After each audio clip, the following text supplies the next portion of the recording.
Hello ಸ್ನೇಹಿತರೆ, ಎಲ್ಲರಿಗೂ ನಮಸ್ಕಾರಗಳು. ಇವತ್ತಿನ ತರಗತಿಗೆ ಸ್ವಾಗತ. Good evening.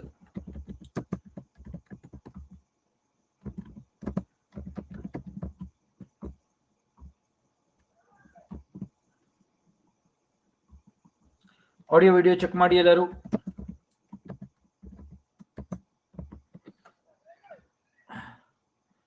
ಎಲ್ಲರಿಗೂ ಇವತ್ತಿನ ತರಗತಿಗೆ ಸ್ವಾಗತ. ಎಲ್ಲರಿಗೂ ನನ್ನ ಪರಿಚಯ ಇದೆ. ನಾನು ನಿಮ್ಮ ಮೋಹನ್ ಕೃಷ್ಣ, ಭೂಗೋಳ ತಜ್ಞ, ಪರಿಸರ ತಜ್ಞ. ಮತ್ತು ನಾವು ಭೂಗೋಳಶಾಸ್ತ್ರ ಮತ್ತು ಪರಿಸರ ಶಾಸ್ತ್ರವನ್ನು ನಾವು ಬೋಧನೆ ಮಾಡ್ತಾ ಇದ್ದೇವೆ. ಸ್ನೇಹಿತರೆ, ಇಲ್ಲಿ ಭೂಗೋಳಶಾಸ್ತ್ರ ಮತ್ತು ಪರಿಸರ ಶಾಸ್ತ್ರ ಏನಿದೆ ಅದರ ಕಂಪ್ಲೀಟ್ KPSC ಏನು ಸಿಲೆಬಸ್ ಇದೆ ಅದನ್ನು ತಗೊಂಡು ನಾವು ಸಂಪೂರ್ಣಗೊಳಿಸ್ತಾ ಇದ್ದೀವಿ. ದಯವಿಟ್ಟು ನಿಮ್ಮ ಸ್ನೇಹಿತರಿಗೆ ಹೇಳಿ. ನಾವು ಇವಾಗ ಅರ್ಬನ್ ಜಾಗ್ರಫಿ ಮಾಡ್ತಾ ಇದ್ದೀವಿ. ಈ ಪಾರ್ಟ್ ಕವರ್ ಮಾಡ್ತಾ ಇದ್ದೀವಿ, ಹೌದಲ್ಲ? ನಾವು ನೆನೆ ಹಲವಾರು ತರಗತಿಗಳನ್ನ ಸಿಟಿ ಕ್ಲಾಸಿಫಿಕೇಶನ್ ಅವೆಲ್ಲ ಕವರ್ ಮಾಡಿದೀವಿ, ಕರೆಕ್ಟಾ? ನಗರೀಕರಣ ಅಂದ್ರೆ ಏನು ಅಂತ ಗೊತ್ತಾಗಿದೆ ಎಲ್ಲರಿಗೂ. ನಗರಗಳು ಯಾವ ರೀತಿ ಉಗಮವಾಗ್ತವೆ, ಯಾವ ರೀತಿ ನಗರಗಳು ದೊಡ್ಡದಾಗುತ್ತೆ, ಅದ್ರ ಬಗ್ಗೆ ನಾವು ಡಿಸ್ಕಸ್ ಮಾಡ್ತಾ ಇದೀವಿ. ಇನ್ನು ಎಷ್ಟೋ ಟಾಪಿಕ್ಸ್ಗಳಿದೆ, ಅದನ್ನ ಇವತ್ತು ಕವರ್ ಮಾಡ್ತೀನಿ. ಇವತ್ತು ಮುಗಿದೋಗುತ್ತಿದ್ದು, ಹೌದಲ್ಲ? ನೋಡಿ, ಇವತ್ತಿನ ತರಗತಿಯಲ್ಲಿ ನಾವು ನಗರಗಳ ಬಗ್ಗೆ ಮುಂದುವರ್ಸೋಣ. ಮೊದಲನೇದಾಗಿ ಅರ್ಬನ್ ಪ್ಲಾನಿಂಗ್ ಮತ್ತು ಅರ್ಬನ್ ಸ್ಟ್ರಕ್ಚರ್ ಅಂತ ಇದೆ ಸಿಲೆಬಸ್ ಅಲ್ಲಿ, ಗೊತ್ತಾಯ್ತಲ್ಲ? ಸಿಲೆಬಸ್ ನೋಡ್ಕೊಳ್ತಾ ಇದ್ರೆ ಎಲ್ಲರೂ. ಸಿಲೆಬಸ್ ಅಲ್ಲಿ ನೋಡಿ, ಅರ್ಬನ್ ಸ್ಟ್ರಕ್ಚರ್ ಅಂತ ಇದೆ ನೋಡಿ. ಇಲ್ಲಿ urban structure, classification of towns, cities ನೆನೆ ಮಾಡಿದ್ವಲ್ಲ ಅದು, ಮತ್ತು ಅರ್ಬನ್ ಸ್ಟ್ರಕ್ಚರ್, ರಚನೆ, ನಗರಗಳ ರಚನೆ ಯಾವ ರೀತಿ ಇದೆ ಅಂತೇಳಿ ನಾವು ಇವತ್ತು ತರಗತಿ ಮಾಡ್ತಾ ಇದ್ದೀವಿ, ಆಯ್ತಾ? ನೋಡಿ, ನಗರಗಳ ಬಗ್ಗೆ ಮೊದಲು ಸಿದ್ಧಾಂತಗಳನ್ನ ಕೊಟ್ಟಿದ್ದು E.W. ಬರ್ಗೆಸ್ ಅನ್ನೋರು. E.W. ಬರ್ಗೆಸ್ ಅವರು ಸೋಷಿಯಾಲಜಿಸ್ಟ್. ಇವರು 1923 ನಲ್ಲಿ ಶಿಕಾಗೋ ನಗರ, ಶಿಕಾಗೋ ಎಲ್ಲಿದೆ? USA, ಕರೆಕ್ಟಾ? ಶಿಕಾಗೋ ನಗರದಲ್ಲಿ ಯಾವ ರೀತಿ ನಗರಗಳ ನಿವಾಸಿಗಳು ವಾಸ ಮಾಡ್ತಾರೆ ಅನ್ನೋದ್ರ ಬಗ್ಗೆ ಅವರು ಮೊದಲ ಸಿದ್ಧಾಂತ ಕೊಟ್ಟರು ಇವರೇ, E.W. ಬರ್ಗೆಸ್, 1923. ಇವರು ಭೂಗೋಳ ತಜ್ಞ ಅಲ್ಲ, ಓಕೆ, ಸಮಾಜ ತಜ್ಞ, ಸೋಷಿಯಾಲಜಿಸ್ಟ್ ಇವರು, ಗೊತ್ತಾಯ್ತಲ್ಲ? ಸೊ ಇವ್ರು ಏನ್ ಮಾಡಿದ್ರು, ಶಿಕಾಗೋ ನಗರದಲ್ಲಿ, ಕರೆಕ್ಟಾ, ಆ ನಗರದಲ್ಲಿ ಜನಗಳು ಯಾವ ರೀತಿ ವಾಸ ಮಾಡ್ತಾರೆ, ಅವ್ರ ಆದಾಯ ತಕ್ಕಂತೆ ಅಂತ ಹೇಳ್ತಾರೆ, ಕರೆಕ್ಟಾ? ಇವಾಗ ಪ್ರತಿಯೊಬ್ರು ಇವಾಗ ನಗರಗಳು ಬಂದಾಗ ಅವ್ರವರು ಆದಾಯ ತಕ್ಕಂತೆ ತಾನೇ ಒಂದು ಜಾಗ ಹುಡ್ಕೋತಾರೆ, ಮನೆ ಕಟ್ತಾರೆ, ಅಥವಾ ಅವರು ಮನೆ ಮಾಡ್ತಾರೆ. ಯಾಕಂದ್ರೆ ಹಿಂದೆ ನಗರೀಕರಣ ಅನ್ನೋದು ಒಂದು ಹೊಸ ವಿಷಯ ಆಗಿತ್ತು, ಇವಾಗಲ್ಲ. ಹಿಂದೆ ಅವರು ಕೈಗಾರಿಕೆಗಳು ಬಂದಾಗ ಏನಾಗುತ್ತೆ, ನಗರೀಕರಣ ಆಗಕ್ಕೆ ಶುರುವಾಯಿತು. Industrialisation led to urbanisation, correct? ಕೈಗಾರಿಕೆಗಳೆಲ್ಲ ಬರ್ತಾ ಹೋದ್ವು, ತುಂಬಾ ಜನ ವಲಸೆ ಬಂದ್ರು, ಕಾರ್ಮಿಕರು ಜಾಸ್ತಿ ಆದ್ರು. ಆ ಕಾರ್ಮಿಕರಿಗೆ ಏನಾಗುತ್ತೆ, ಆದಾಯ ಸಿಗ್ತಾ ಇತ್ತು. ಆ ಆದಾಯಕ್ಕೆ ತಕ್ಕಂತೆ ಅವರು ಮನೆಗಳನ್ನ ಉಟ್ಕೊಳ್ತಾ ಇದ್ರು. ಇವ್ರೇನ್ ಹೇಳ್ತಾರೆ, ನಗರಗಳ ಮಧ್ಯ ಭಾಗ ಇದೆ ನೋಡಿ, ಕೇಂದ್ರ ಭಾಗ, ಅದನ್ನ ನಾವು CBD, ನೆನ್ನೆ CBD, ಸೆಂಟ್ರಲ್ ಬಿಸ್ನೆಸ್ ಡಿಸ್ಟ್ರಿಕ್ಟ್ ಅಂದ್ರೆ ಏನು? ನಗರ ಕೇಂದ್ರ ಜಿಲ್ಲೆ. ಆ ಜಿಲ್ಲೆಯಲ್ಲಿ ಏನಾಗುತ್ತೆ, ಆರ್ಥಿಕ ಜಿಲ್ಲೆ ಇದು. ಬಿಸ್ನೆಸ್ ಆಗ್ಲಿ, ಎಕನಾಮಿಕ್, ಪೊಲಿಟಿಕಲ್ ಎಲ್ಲ ಇವೆಂಟು ಅಲ್ಲಿ ನಡೆಯೋದು. ಅದು ಸೆಂಟರ್ ಅಂತ ಕರೀತಾರೆ. ಅದ್ರ ಸುತ್ತ ನಗರಗಳು ಬೆಳವಣಿಗೆ ಆಗುತ್ತೆ ಅಂತ ಹೇಳ್ತಾರೆ ಇವರು. ಇವ್ರೇನ್ ಹೇಳ್ತಾರೆ, ಈ CBD ನಲ್ಲಿ ತುಂಬಾ ಜಾಸ್ತಿ ಕಮರ್ಷಿಯಲ್ ಆಕ್ಟಿವಿಟೀಸ್ ಇರುತ್ತೆ. ಕಮರ್ಷಿಯಲ್ ಎಲ್ಲ ಜೂಮ್ ಮಾಡ್ತಾ ಇದೀನಿ ನೋಡಿ, ಇದನ್ನ. CBD ನಲ್ಲಿ ತುಂಬಾ ಕಮರ್ಷಿಯಲ್ ಆಕ್ಟಿವಿಟೀಸ್ ನಡೆಯುತ್ತೆ. ಇಲ್ಲಿ ಒನ್ನಲ್ಲಿ ಸೆಂಟ್ರಲ್ ಬಿಸ್ನೆಸ್ ಡಿಸ್ಟ್ರಿಕ್ಟ್ ಅಂತ ಕರಿತೀವಿ. ಇದನ್ನ ಗಮನಿಸಿ, ಎಡಗಡೆ ಚಿತ್ರ ಗಮನಿಸಿ, ಲೆಫ್ಟ್ ಸೈಡ್. ಇಲ್ಲಿ ಬಿಸ್ನೆಸ್ ತುಂಬಾ ನಡೆಯೋದ್ರಿಂದ ಇಲ್ಲಿ ಕಾರ್ಮಿಕರು ವರ್ಗದವ್ರು ಜಾಸ್ತಿ ಜನ ಇರ್ತಾರೆ. ಬೆಳಗ್ಗೆಯಿಂದ ಸಂಜೆ ಕೆಲಸ ಮಾಡೋರು, ಅವರೆಲ್ಲ ಎಲ್ಲಿರ್ತಾರೆ? ವಾಸ ಮಾಡೋದು ಇಲ್ಲೇ ಸುತ್ತಮುತ್ತ ಜಾಗದಲ್ಲಿ ಇರ್ತಾರೆ. ಇದು ಝೋನ್ ಆಫ್ ಟ್ರಾನ್ಸಿಷನ್ ಅಂತ ಕರಿತೀವಿ. ಇಲ್ಲೆಲ್ಲ ಚಿಕ್ಕ ಚಿಕ್ಕ ಕೈಗಾರಿಕೆಗಳೆಲ್ಲ ಇರುತ್ತೆ. ಹೋಲ್ಸೇಲ್ ಮ್ಯಾನುಫ್ಯಾಕ್ಚರಿಂಗ್ ಅಂತ ಕರಿತೀವಿ. ಹೋಲ್ಸೇಲ್ ಅಂದ್ರೆ ದೊಡ್ಡ ಪ್ರಮಾಣದ ಗೂಡ್ಸ್ ಗಳನ್ನ ಮ್ಯಾನುಫ್ಯಾಕ್ಚರ್ ಮಾಡೋಂಥದ್ದು. ಇಲ್ಲೇ ಇಂಡಸ್ಟ್ರೀಸ್ ಇರುತ್ತೆ. ಆ ಮಾರುಕಟ್ಟೆಯಲ್ಲಿ ಏನೇನು, ಇಲ್ಲಿ ಮಾರುಕಟ್ಟೆ ಇರುತ್ತೆ ಸೆಂಟ್ರಲ್ಲಿ, ಅದು ಏನೇನು ಮಾರಾಟ ಮಾಡ್ಬೋದು ಅದನ್ನ ಇಲ್ಲಿ ಮಾರಾಟ ಮಾಡ್ಬೋದು, ಅದನ್ನ ಇಲ್ಲಿ ಮಾಡ್ತಾ ಇರ್ತಾರೆ, ಉತ್ಪಾದನೆ ಆಗ್ತಾ ಇರುತ್ತೆ. ಕಾರ್ಮಿಕರು ಇಲ್ಲೇ ಇರ್ತಾರೆ. 1 ಮತ್ತೆ 2 ಏನಿದೆಯಲ್ಲ, ಅದು ಸೆಂಟ್ರಲ್ ಬಿಸ್ನೆಸ್ ಡಿಸ್ಟ್ರಿಕ್ಟ್ ಮತ್ತು ಹೋಲ್ಸೇಲ್ ಮ್ಯಾನುಫ್ಯಾಕ್ಚರಿಂಗ್. ಇದನ್ನ ಝೋನ್ ಆಫ್ ಟ್ರಾನ್ಸಿಷನ್ ಅಂತಾನೂ ಕರಿತೀವಿ. ಯಾಕೆಂದ್ರೆ ತುಂಬಾ ಬೇಗ ಅದು ಪರಿವರ್ತನೆ ಆಗ್ತಾ ಇರುತ್ತೆ. ಪರಿವರ್ತನೆ ವಲಯ ಇದು. ಕೈಗಾರಿಕೆಗಳಲ್ಲಿ ಕೆಲಸ ಮಾಡೋರು ಮತ್ತೆ ಇಲ್ಲಿ 1ನಲ್ಲಿ ಕೆಲಸ ಮಾಡೋರೆಲ್ಲ ಕೇಂದ್ರ ಭಾಗದಲ್ಲಿ, ನಗರದಲ್ಲಿ ಕೆಲಸ ಮಾಡೋರೆಲ್ಲ ಇಲ್ಲೇ ವಾಸ ಮಾಡ್ತಾ ಇರ್ತಾರೆ, ಗೊತ್ತಾಯ್ತಲ್ಲ? ಬೇರೆ ಕಡೆಯಿಂದ ಬರ್ತಾರೆ ವಲಸೆ, ಇಲ್ಲೇ ವಾಸ ಮಾಡ್ತಾ ಇರ್ತಾರೆ. ಆ ಭಾಗವನ್ನು 1 ಮತ್ತೆ 2 ಅಂತ ಕರೀತಾರೆ. ಸ್ವಲ್ಪ ಇನ್ಕಮ್ ಜಾಸ್ತಿ ಇರುತ್ತೆ ನೋಡಿ, ಲೋ ಇನ್ಕಮ್ ಗ್ರೂಪ್ ಅಂತ ಕರೀತಾರೆ, ಅವ್ರು ಇಲ್ಲಿ ವಾಸ ಮಾಡ್ತಾರೆ. LIG ಅಂತ ಕರೀತಾರೆ. LIG ಇವತ್ತಿನ ದಿವಸ ಎಷ್ಟೋ ನಗರಗಳಲ್ಲಿ ಇದೆ LIG ಮನೆಗಳು ಅಂತ. ಇಲ್ಲಿ ಕೆಲಸ ಮಾಡ್ತಾರೆ, ಇಲ್ಲಿ ಇರ್ತಾರೆ, ಕೆಲ್ಸಕ್ಕೆ ಮಾತ್ರ ಒಳಗೆ ಬರ್ತಾರೆ. 1 ಮತ್ತೆ 2 ಬರ್ತಾರೆ, ವಾಪಸ್ ಹೊಟ್ಟೋಗ್ತಾರೆ. ಇಲ್ಲಿ M ಅಲ್ಲಿ MIG ಮನೆಗಳು, ಮಿಡಲ್ ಇನ್ಕಮ್ ಗ್ರೂಪ್ ಮತ್ತು ಹೈ ಇನ್ಕಮ್ ಗ್ರೂಪ್ ಮನೆಗಳು ಇಲ್ಲಿರ್ತವೆ. 4-5 ಕಡೆ ಬರ್ತಾವೆ. 5 ಅವರು ಕಮ್ಯೂಟರ್ ವಲಯ ಅಂತ ಕರೀತಾರೆ. ಇಲ್ಲಿ ವಾಸ ಮಾಡೋ ಜನಗಳು ಏನ್ ಮಾಡ್ತಾರೆ, ಇಲ್ಲಿ ಇರ್ತಾರೆ, ಬೆಳಗ್ಗೆಯಿಂದ ಸಂಜೆ ಇಲ್ಲಿ ಕೆಲಸಕ್ಕೆ ಬಂದ್ಬಿಡ್ತಾರೆ, ಮತ್ತೆ ಸಂಜೆ ಆದ ತಕ್ಷಣ ವಾಪಸ್ ಮಾಡ್ತಾರೆ. ಯಾಕಂದ್ರೆ ಇಲ್ಲಿ ಜಾಗ ಇರಲ್ಲ. ಅವಾಗ ಏನ್ ಮಾಡ್ತಾರೆ, 5ರಲ್ಲಿ ವಾಸ ಮಾಡ್ತಾ ಇರ್ತಾರೆ, ಒಳಗೆ 1 ಮತ್ತು 2 ಬರ್ತಾರೆ. ಗೊತ್ತಾಯ್ತಲ್ಲ, ಇದು ಕಮ್ಯೂಟರ್ ವಲಯ ಅಂತ ಕರಿತೀವಿ. ಸಿ, ಕಮ್ಯೂಟರ್ ವಲಯ. ಕಮ್ಯೂಟರ್ ಅಂದ್ರೆ ಏನು? ಅದೇ ಜನಗಳು ಯಾರು ಕಾರ್ಮಿಕ ವರ್ಗದವರು ಇರ್ತಾರಲ್ಲ ಆ ಜಾಗವನ್ನ ಕಮ್ಯೂಟರ್ ವಲಯ ಅಂತ ಕರಿತೀವಿ. ಇಲ್ಲಿ ಬರೀತೀವಿ ನೋಡಿ ಸ್ಪೆಲ್ಲಿಂಗ್. ಕಮ್ಯೂಟರ್ ಝೋನ್ ಇದು MIG, ಇದು MIG middle income group, high income group ಮನೆಗಳು. ಹೈ ಇನ್ಕಮ್ ಗ್ರೂಪ್ ಮನೆಗಳು ಇಲ್ಲಿಗೂ ಹೋಗ್ತಾ ಇರುತ್ತೆ, ಸ್ಪ್ರೆಡ್ ಆಗ್ತಾ ಇರುತ್ತೆ.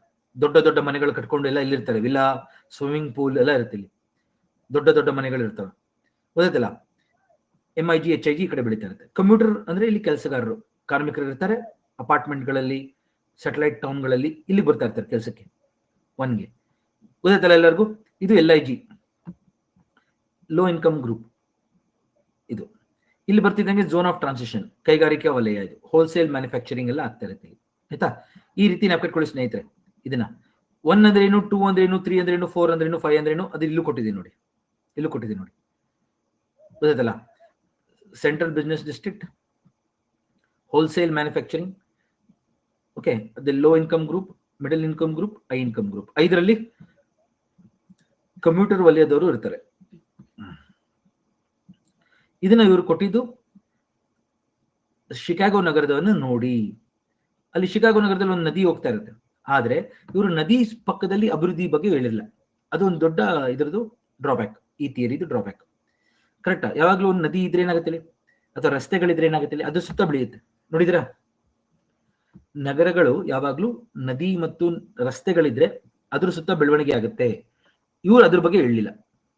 ಆದ್ರೆ ಮೇನ ಕೊರತೆ, ಈ ಸಿದ್ಧಾಂತದ ಕೊರತೆ, ಈ ಸಿದ್ಧಾಂತದ ಮುಖ್ಯ ಡ್ರಾಬ್ಯಾಕ್ ಅಥವಾ ಕೊರತೆ ಏನು ಅಂದ್ರೆ, ಇವರು ನದಿ ಮತ್ತು ಸಾರಿಗೆ ವ್ಯವಸ್ಥೆಯನ್ನು ಗಮನಕ್ಕೆ ತಗೊಳ್ಳಿಲ್ಲ. ಎಷ್ಟು ಜನಕ್ಕೆ ಅರ್ಥ ಆಯ್ತಿದು? ಓಕೆ, ಈ ಸಿದ್ಧಾಂತಗಳನ್ನ ನೀವು ಅವ್ರು ಯಾವ ರೀತಿ ಕೊಟ್ಟಿದ್ದಾರೆ ಅದನ್ನೇ ಬರಿಬೇಕು ನಾವು. ನಮ್ಗೆ ಇಷ್ಟ ಬಂತು ಅಂತ ಬೇರೆದನ್ನ ಬರೆಯಕ್ಕಾಗಲ್ಲ. ಗೊತ್ತಾಯ್ತು ಎಲ್ಲರಿಗೂ? ಸಿದ್ಧಾಂತಗಳನ್ನ ಯಾರು ಒಬ್ರು ಕೊಟ್ಟಾಗ ಅದನ್ನ ನಾವು ಯಾವ ರೀತಿ ಇದೆ ಅದನ್ನ ಮಾತ್ರ ಬರಿಬೇಕಾಗತ್ತೆ, ಆಯ್ತಾ? ನಾವು ಕಟ್ಕೊಳ್ಳಿ. ಸೊ ಈ E.W. ಬರ್ಗೀಸ್ ಅವರು ಸೋಷಿಯಾಲಜಿಸ್ಟ್ ಆಗಿದ್ರು, ಆಯ್ತಾ? ಸೋಷಿಯಾಲಜಿಸ್ಟ್ ಇವರು E.W. ಬರ್ಗೀಸ್, ಇಲ್ಲಿ ಬರ್ದಿರ್ತೀನಿ ನಾನು. So sociologist point of view ಇಂದ ಕೊಟ್ಟರು. ಅದಕ್ಕೆ ಅವರು ನದಿ ಆಗ್ಲಿ ಸಾರಿಗೆ ವ್ಯವಸ್ಥೆನ ಗಮನಕ್ಕೆ ತಗೊಳ್ಳಿಲ್ಲ. ಸೊ ಒಂದು ಜಾಗದಲ್ಲಿ ಅಲ್ಲಿ ಕೆಲಸ ಮಾಡೋರು ಅವ್ರಿಗೆ ಆರ್ಥಿಕ ಅವ್ರಿಗೆ ಆದಾಯ ಎಷ್ಟು ಬರ್ತಾ ಇರುತ್ತೆ, ಕರೆಕ್ಟಾ? ಆ ಆದಾಯ ತಕ್ಕಂತೆ ಈ ವಲಯಗಳನ್ನ ಅವರು ಕೊಟ್ಟರು. ಇವಾಗ್ಲೂ ಎಷ್ಟೊಂದ್ ಕಡೆ MIG, LIG, HIG ಮನೆಗಳು ಅಂತ ಇರುತ್ತೆ. ಎಷ್ಟು ಜನ ಗೊತ್ತದು? ಅಲಾಟ್ ಮಾಡ್ತಾರೆ ನಿಮಗೆ. ನಿಮ್ ಇನ್ಕಮ್ ಜಾಸ್ತಿ ಇದ್ರೆ ದೊಡ್ಡ ಮನೆ ಅಲಾಟ್ ಮಾಡ್ತಾರೆ. ನೀವು ಅಲ್ಲಿ ಮನೆಗೆ ಇರ್ಕೊಂಡು ಅಲ್ಲೇ ಉಳ್ಕೊಂಡು ತಿಂಗಳು ಸಂಬಳ ಬರುತ್ತಲ್ಲ, ಅದ್ರಲ್ಲಿ ದುಡ್ಡು ಕಟ್ತಾ ಹೋಗ್ತೀರಾ. ಒಂದು ಹಂತ ದುಡ್ಡು ಕಟ್ಟದ್ಮೇಲೆ ಏನಾಗುತ್ತೆ, ಆ ಮನೆ ನಿಮ್ದಾಗುತ್ತೆ. ಗೊತ್ತಾನೆ ಎಲ್ಲರಿಗೂ? ಆಮೇಲೆ ಬೇಕಾದ್ರೆ ನೀವು ಅದನ್ನ ಮಾರ್ಬೋದು, ಇಲ್ಲಾಂದ್ರೆ ಅಲ್ಲೇ ವಾಸ ಮಾಡ್ಬೋದು. ಈ ರೀತಿ ವಲಯಗಳಿರುತ್ತೆ ಅಂತ ಫಸ್ಟ್ ಹೇಳಿದ್ರು ಅವರು. ಮುಖ್ಯ ಕೊರತೆ ಏನು ಈ ಸಿದ್ಧಾಂತದ್ದು? ನದಿ ಮತ್ತು ಸಾರಿಗೆ ವ್ಯವಸ್ಥೆಯನ್ನು ಅವರು ಗಮನಕ್ಕೆ ತಗೊಳ್ಳಿಲ್ಲ, ರಿವರ್ ಮತ್ತು ಸಾರಿಗೆ ವ್ಯವಸ್ಥೆನ. ಯಾಕೆಂದ್ರೆ ಅವರು ಸೋಷಿಯಾಲಜಿಸ್ಟ್ ಆಗಿದ್ರು. ಶಿಕಾಗೋ ನಗರದ ಕಾನ್ಸೆಂಟ್ರಿಕ್ ಝೋನ್ ಅಂತ ಕರಿತೀವಿ, ಯಾಕಂದ್ರೆ ರಿಂಗ್ ಆಕಾರದಲ್ಲಿ ಬರುತ್ತೆ, ಕರೆಕ್ಟ್? ವೃತ್ತಾಕಾರದ ಸಿದ್ಧಾಂತ ಇದು. ಗೊತ್ತಾಗುತ್ತೆ ಎಲ್ಲರಿಗೂ? ವೃತ್ತಾಕಾರ ಅಂದ್ರೆ ಕಾನ್ಸೆಂಟ್ರಿಕ್ ಝೋನ್ ಅಂದ್ರೆ ಓಕೆ, ಕೇಂದ್ರೀಕೃತ, ಕನ್ನಡದಲ್ಲಿ ಕೇಂದ್ರೀಕೃತ ವಲಯ ಸಿದ್ಧಾಂತ, ಆಯ್ತಾ? ಕಾನ್ಸೆಂಟ್ರಿಕ್ ಮಾಡೆಲ್ ಅಂತ ಕರೀತಾರೆ, ಮಾದರಿ ಅಂತ ಕರಿತೀವಿ. ಕಾನ್ಸೆಂಟ್ರಿಕ್ ಅಂದ್ರೆ ಕೇಂದ್ರೀಕೃತ ವಲಯ ಮಾದರಿ. ನಾವು ಕಟ್ಕೊಳ್ಳಿ ಎಲ್ಲರೂ ಇದನ್ನ, ಕೇಂದ್ರೀಕೃತ ವಲಯ ಮಾದರಿ. ಆದ್ರೆ ಎಕ್ಸಾಮ್ ಅಲ್ಲಿ ನೀವು ಹಿಂಗೆ ಬರೀಬೇಕು, ಕಾನ್ಸೆಂಟ್ರಿಕ್ ಝೋನ್ ಸಿದ್ಧಾಂತ ಅಥವಾ ಮಾದರಿ, E.W. ಬರ್ಗೀಸ್. ಪ್ಲೀಸ್ ನಾವು ಕಟ್ಕೊಳ್ಳಿ, ನೀವು ಇದನ್ನ ಚೇಂಜ್ ಮಾಡಕ್ ಹೋಗ್ಬೇಡಿ. ಆದಷ್ಟು ನೀವು ಹಿಂಗೆ ಬರೀರಿ, ಯಾಕೆಂದ್ರೆ ಎಷ್ಟೋ ಜನ ಪೇಪರ್ ಕರೆಕ್ಟ್ ಮಾಡೋರಿಗೆ ಕನ್ನಡ ಅನುವಾದ ಗೊತ್ತಿರಲ್ಲ. ಗೊತ್ತಾಯ್ತಲ್ಲ ಎಲ್ಲರಿಗೂ? ನಾನು ಹೇಳ್ಬಿಟ್ಟಿದ್ದೀನಿ ಕೇಂದ್ರೀಕೃತ ವಲಯ ಮಾದರಿ ಅಂತ. ಏನಕ್ಕೆ ಹೇಳ್ತಾ ಇದ್ದೀನಿ ಅಂದ್ರೆ ಕನ್ನಡದವ್ರಿಗೆ ಗೊತ್ತಾಗ್ಲಿ ಅಂತ. ಆದರೆ ಪೇಪರ್ ಕರೆಕ್ಟ್ ಮಾಡೋರಿಗೆ ಕಾನ್ಸೆಂಟ್ರಿಕ್ ಝೋನ್ ಗೊತ್ತಿರುತ್ತೆ, ಕೇಂದ್ರೀಕೃತ ವಲಯ ಸಿದ್ಧಾಂತ ಅಂತ ಗೊತ್ತಿರಲ್ಲ. ಸೊ ನೀವು ಅಲ್ಲಿ ಸಿಗಾಕೋತೀರ ಎಕ್ಸಾಮ್ ಅಲ್ಲಿ. ಗೊತ್ತಾಯ್ತಾ? ಸೊ ಎಷ್ಟೊಂದ್ಸತಿ ಇವರು ಶಿಕಾಗೋದ ನಗರದಲ್ಲಿ ಏನ್ ನೋಡಿದ್ರು, ಈ ಝೂ 2 ಇದೆ ನೋಡಿ, ಎಲ್ಲಿ ಕೈಗಾರಿಕೆಗಳಿದೆ ಮತ್ತು ಇಲ್ಲೆಲ್ಲ ಕಾರ್ಮಿಕರು ಇರ್ತಾರೆ ನೋಡಿ. ಇಲ್ಲಿ ಅವರು ಒಂದು ವಲಸೆ ಬಂದಿರ್ತಾರೆ ನೋಡಿ, ಅವರುಗಳು ಇರ್ತಾರೆ. ಬೇರೆ ಬೇರೆ ದೇಶದಿಂದ ಬಂದು ಕಾರ್ಮಿಕರು ಇರ್ತಾರೆ ನೋಡಿ. ಎಷ್ಟೊಂದು ಕಡೆಯಿಂದ ಶಿಕಾಗೋ ನಗರದಲ್ಲಿ ಹೇಳ್ತೀನಿ ನೋಡಿ, ಶಿಕಾಗೋ ನಗರದಲ್ಲಿ ಆಫ್ರಿಕಾದಿಂದ ವಲಸೆ ಬಂದಿರ್ತಿದ್ರಲ್ಲ ಕಾರ್ಮಿಕರು, ಅವ್ರನ್ನ ಇರಿಸ್ತಿದ್ದಿರ್ಲಿ, ಅವರೇ ಕೆಲಸ ಮಾಡ್ತಿದ್ದಿದ್ದು ಇಲ್ಲಿ. ಗೊತ್ತಿದಲ್ಲ, ಅದನ್ನ ಗೆಟೋ ಅಂತ ಕರೀತಾರೆ. ಗೆಟೋ ಗೆಟೋ ಅಂದ್ರೆ ಎಲ್ಲಿ ಒಂದು ಸಮುದಾಯದವರು, ಗೊತ್ತಿಲ್ಲ, ಒಂದು ಜನಾಂಗದವರು, ಒಂದು ಪಂಗಡದವರು ಒಂದು ವಾಸ ಮಾಡ್ತಾರೆ, ಕಾರ್ಮಿಕರಾಗಿ ಅಲ್ಲೇ ಕೆಲಸ ಮಾಡ್ತಾ ಇರ್ತಾರೆ, ಆ ನಗರದ ಅಭಿವೃದ್ಧಿಗೆ ಸಹಾಯ ಮಾಡ್ತಾ ಇರ್ತಾರೆ, ಆ ಪ್ರದೇಶವನ್ನು ಗೆಟ್ಟೋ ಅಂತ ಕರೀತಾರೆ. ಗೊತ್ತಾಯ್ತಾ? ಇಲ್ಲಿ ಅಷ್ಟು ಸೌಲಭ್ಯಗಳಿರಲ್ಲ, ಕಾರ್ಮಿಕರಲ್ವಾ, ಅವ್ರಿಗೆ ಹೆಂಗಾರು ಇರ್ತಾರೆ ಅಂದ್ಬಿಟ್ಟು ಅವ್ರನ್ನ ಆದಷ್ಟು ಕೆಳಮಟ್ಟದ ಮನೆಗಳಲ್ಲಿ ಇರ್ತಿದ್ರು. ಅದೇ ಇವಾಗ ಏನಾಯ್ತು, ಹೋಗಿ ಸ್ಲಮ್ ಅಂತ ಆಯ್ತು. ಎಷ್ಟು ಜನಕ್ಕೆ ಅರ್ಥ ಆಯ್ತಿದ್ದು? ಅದೇ ನಗರಗಳು ದೊಡ್ಡದಾಗ್ತಾ ಹೋದಂಗೆ ಅವುಗಳೇನಾಯ್ತು, ಕೊಳೆಗೇರಿಗಳು, ಗೊತ್ತಾಯ್ತಲ್ಲ, ಸ್ಲಮ್ ಅಂತ ಕರಿತೀವಿ, ಅವುಗಳಾಗಿ ಅಭಿವೃದ್ಧಿ ಆಗೋಯ್ತು. ಈ ರೀತಿ ಕಾರ್ಮಿಕರು ಎಲ್ಲೇ ಬಂದ್ರು ನೋಡಿರ್ಬೋದು ನೀವು, ಸಿಟಿ ಒಳಗೆ ಹೋಗ್ತಿದ್ದಂಗೆ ಸಿಗುತ್ತೆ, ನೋಡಿದ್ರಾ, ಸ್ಲಮ್ ಸಿಗುತ್ತೆ. ಎಷ್ಟೋ ನಗರಗಳು, ಎಷ್ಟು ಜನ ಗಮನಿಸಿದಿರಾ? ರೈಲ್ವೆ ಸ್ಟೇಷನ್ಗಳಲ್ಲಿ ಹೋಗ್ತಾ ಇರ್ತಾರೆ ಒಳಗೆ, ನೀವು ಸಿಟಿ ಎಂಟರ್ ಆಗ್ತಾ ಇರುತ್ತೆ, ಅವಾಗ ಅಲ್ಲೆಲ್ಲ ಚಿಕ್ಕ ಚಿಕ್ಕ ಮನೆಗಳು ಪಾಪ ಇರ್ತಾರೆ ಕೆಲಸದವರು. ಅವರೆಲ್ಲ ಏನು ಎಷ್ಟೋ ಕಡೆಯಿಂದ ಬಂದು ಅಲ್ಲಿ ವಾಸ ಮಾಡ್ತಾ ಇರ್ತಾರೆ, ಅವ್ರಿಗೆ ಅಷ್ಟು ಸಂಬಳ ಸಿಗ್ತಾ ಇರಲ್ಲ. ಸಿಟಿ ಒಳಗೆ ಕಷ್ಟಪಟ್ಟು ಕೆಲಸ ಮಾಡ್ತಾ ಇರ್ತಾರೆ ಅವರೆಲ್ಲ, 1 ಮತ್ತೆ 2 ನಲ್ಲಿ ಆ ಜಾಗದಲ್ಲೇ ವಾಸ ಮಾಡ್ತಿರ್ತಾರೆ. ಬೆಳಿಗ್ಗೆ ಎದ್ದು ಕೆಲಸಕ್ಕೆ ಹೋಗೋದು, ಸಂಜೆ ಬರೋದು, ಉಳಿಯೋದು, ಆತರ. ಎಲ್ಲಾ ನಗರಗಳು ನೋಡಿ ಸಿಟಿ ಸೆಂಟ್ರಲ್ಲೇ ಇರುತ್ತೆ ಸ್ಲಮ್. ಧಾರಾವಿ ಸ್ಲಮ್ ಅಂತ ಇದೆ ಇಲ್ಲಿ ಮುಂಬೈ ನಗರದಲ್ಲಿ, ಅದು ಹಂಗೇನೆ. ಈಗ ಅದನ್ನೆಲ್ಲ ತೆರವುಗೊಳಿಸಿ ದೊಡ್ಡ ದೊಡ್ಡ ಕಟ್ಟಡಗಳು ಕಟ್ತಾ ಇದ್ದಾರೆ. ಆದರೆ ನೀವು ನಾಪ್ಕೊಳ್ಬೇಕೇನು, ಈ ಜಾಗದಲ್ಲಿ ಗೆಟ್ಟೋ ಅಂತ ಕರೆದಿದ್ರು ಯಾರು? E.W. ಬರ್ಗೀಸ್. ಒಂದು ಬೇರೆ ಜನಾಂಗ ಮತ್ತು ಬೇರೆ ಪ್ರದೇಶದಿಂದ ವಲಸೆ ಬಂದಿರುವಂತ ಜನಗಳಿರುವಂತ ಪ್ರದೇಶ. Ghetto is a region in the city centre with substandard housing. ಗೊತ್ತಾಯ್ತಾ ಮೋಹನ್ ಅವರೇ? ಸಬ್ಸ್ಟ್ಯಾಂಡರ್ಡ್ ಅಂದ್ರೇನು? ಕೆಳಮಟ್ಟದ ವಸತಿಗಳಿರುವಂತ ಕಾರ್ಮಿಕ ವೃಂದದವರಿಗೆ ಮೀಸಲು ಆದಂತ ಜಾಗ ghetto. Ghetto is a place where workers use to live with substandard housing. People of certain race or certain community used to live here as workers. ಆಯ್ತಾ? US ಅಲ್ಲೆಲ್ಲ ಆಫ್ರಿಕನ್ಸ್ ಕೈ ಕೆಲಸ ಮಾಡಿಸ್ಕೊಂಡಿದ್ದಾರೆ. ಯಾಕೆಂದ್ರೆ ಆಫ್ರಿಕಾದಿಂದ ಎಲ್ಲ ವಲಸೆ ಕರ್ಕೊ ಬರ್ತಿದ್ರು ಅವರು ಸ್ಲೇವ್ಸ್ಗಳನ್ನ. ಅವ್ರಗಳನ್ನೇನು ಕಾರ್ಮಿಕರು ಅಂತಾನು ಕರಿತಿರಲ್ಲ, ಅವ್ರನ್ನ ಸ್ಲೇವ್ ಅಂತ ಕರೆಯೋರು. ಆಯ್ತಾ? ಈ ಪದಗಳು ನಾನು ಹೇಳ್ತಾ ಇರೋದಲ್ಲ, ನಮ್ಮೇಲೆ ಬೇಜಾರು ಮಾಡ್ಕೋಬೇಡಿ ಯಾರುವೆ. ಗೊತ್ತಾಯ್ತಲ್ಲ, ನಂಗೆ ಆ ರೀತಿ ಯಾವುದೇ ರೀತಿಯಾದ ಆತರ ಒಂದು ಇಂಟೆನ್ಷನ್ ಇಲ್ಲ ಈ ಹೇಳ್ಬೇಕಾದ್ರೆ. ಅವ್ರ ಸಿದ್ಧಾಂತದ ಹೇಳ್ತಾ ಇದ್ದೀನಿ ನಾನು, ಗೊತ್ತಾಯ್ತಲ್ಲ. ಈ ವಿಷಯದಲ್ಲಿ ನಾನು ಇವಾಗಲೇ ಅದನ್ನ ಕ್ಲಾರಿಫೈ ಮಾಡ್ಬಿಡ್ತೀನಿ. ಯಾಕೆಂದ್ರೆ ಪಾಪ ಆಫ್ರಿಕಾದಿಂದ ವಲಸೆ ಕರ್ಕೊಬರೋರು ಕೆಲಸಕ್ಕೆ ಅಂತ ಇಲ್ಲೇ ಅವ್ರ ಕೈಲಿ ದುಡಿಸ್ಕೊಳ್ಳೋರು, ಅವ್ರು ಸತ್ತೋದ್ರೆ ಅಲ್ಲೇ ಊತ ಹಾಕ್ಬಿಡೋರು ಅವ್ರನ್ನ. ಗೊತ್ತಾಯ್ತಲ್ಲ, ಈ ರೀತಿ ಎಲ್ಲ ಮಾಡಿದ್ದಾರೆ ಅಲ್ಲಿ ಯುರೋಪ್ ಅಲ್ಲಿ ಮತ್ತು ನಾರ್ತ್ ಅಮೆರಿಕಾದಲ್ಲಿ. ಉತ್ತರ ಅಮೆರಿಕ ಮತ್ತು ಯುರೋಪ್ ನಗರಗಳು ಅಭಿವೃದ್ಧಿಯಾಗಿದ್ದೇ ಬೇರೆ ದೇಶಗಳ ಕಾರ್ಮಿಕ ಶ್ರಮದಿಂದ. ಎಷ್ಟು ಜನಕ್ಕೆ ಅರ್ಥ ಆಯ್ತು? Labour from other continents. ಅವ್ರು ಬಂದು ಅವ್ರ ಶ್ರಮದಿಂದ ಅಭಿವೃದ್ಧಿ ಆದಂತ ಖಂಡಗಳು ಯುರೋಪ್ ಮತ್ತು ಉತ್ತರ ಅಮೆರಿಕ. ಇವತ್ತಿನ ದಿವಸ ನಮ್ಗೆ ಹೇಳ್ತಾರೆ, ನೀವು ಚೈಲ್ಡ್ ಲೇಬರ್ ಯೂಸ್ ಮಾಡಬೇಡಿ, ಲೇಬರ್ ಲಾಸ್ ಅಂತೆಲ್ಲ ಹೇಳ್ತಾರೆ. ಕರೆಕ್ಟಾ? ನೀತಿ ನಿಯಮ. ಆದ್ರೆ ಅವರು ಪಾಲನೆ ಮಾಡಿಲ್ಲ ಅದನ್ನ. ಗೊತ್ತಾಯ್ತಲ್ಲ, ಕಾನ್ಸೆಂಟ್ರಿಕ್ ಝೋನ್ ಥಿಯರಿನಲ್ಲಿ ನೀವು ಹೇಳ್ಬೇಕಾಗಿದ್ದೇನು, 5 ವಲಯಗಳಿರುತ್ತೆ. ಕೊನೆಯದನ್ನ ಕಮ್ಯೂಟರ್ ವಲಯ ಮತ್ತು ಹೈ ಇನ್ಕಮ್ ಗ್ರೂಪ್ ವಲಯ ಅಂತ ಕರೀತಾರೆ. ಕೊನೆಯದನ್ನ MIG ಇಲ್ಲಿರುತ್ತೆ, HIG ಇಲ್ಲಿ ಸ್ಪ್ರೆಡ್ ಆಗ್ತಾ ಇರುತ್ತೆ. ಶ್ರೀಮಂತರು ಏನ್ ಮಾಡ್ತಾರೆ, ದೊಡ್ಡ ದೊಡ್ಡ ಜಾಗ ತಗೊಂಡ್ಬಿಡ್ತಾರೆ, ಜಾಗ ತಗೊಂಡು ದೊಡ್ಡ ಮನೆ ಕಟ್ಕೊಂಡಿರ್ತಾರೆ, ಸಿಟಿಗೆ ಅವಾಗ ಬರ್ತಾ ಇರ್ತಾರೆ ಕೆಲಸಕ್ಕೆ. ಇದನ್ನ ನಾವು ಕಾನ್ಸೆಂಟ್ರಿಕ್ ಕೇಂದ್ರೀಕೃತ ವಲಯ ಮಾದರಿ ಅಂತ ಕರೀತಾರೆ. 1923 ನಲ್ಲಿ ಬಂತಿದ್ದು. E.W. ಬರ್ಗೀಸ್ ಅಷ್ಟೇ ಬರೀಬೇಕಾದ್ರೆ ನೀವು. ಆಯ್ತಾ? ನಾನೊಂದು ಚಿಕ್ಕ ಚಿತ್ರ ಬರ್ದು ತೋರಿಸ್ತೀನಿ ನೋಡಿ ನೆಕ್ಸ್ಟ್ ಪೇಜ್ ಅಲ್ಲಿ. ಆಯ್ತಾ? ನಾನು ಕಾನ್ಸೆಂಟ್ರಿಕ್ ಝೋನ್ ಥಿಯರಿ, ನೀವು ಎಕ್ಸಾಮ್ ಅಲ್ಲಿ ಬರೀಬೇಕಾದ್ರೆ ಇದನ್ನೇ ಕಾನ್ಸೆಂಟ್ರಿಕ್ ಝೋನ್ ಮಾದರಿ ಮಾಡೆಲ್ ಅಥವಾ ಥಿಯರಿ. ಸರ್ಕಲ್ಗಳು ಬರೀಬೇಕಷ್ಟೇ ನೀವು ನೋಡಿ.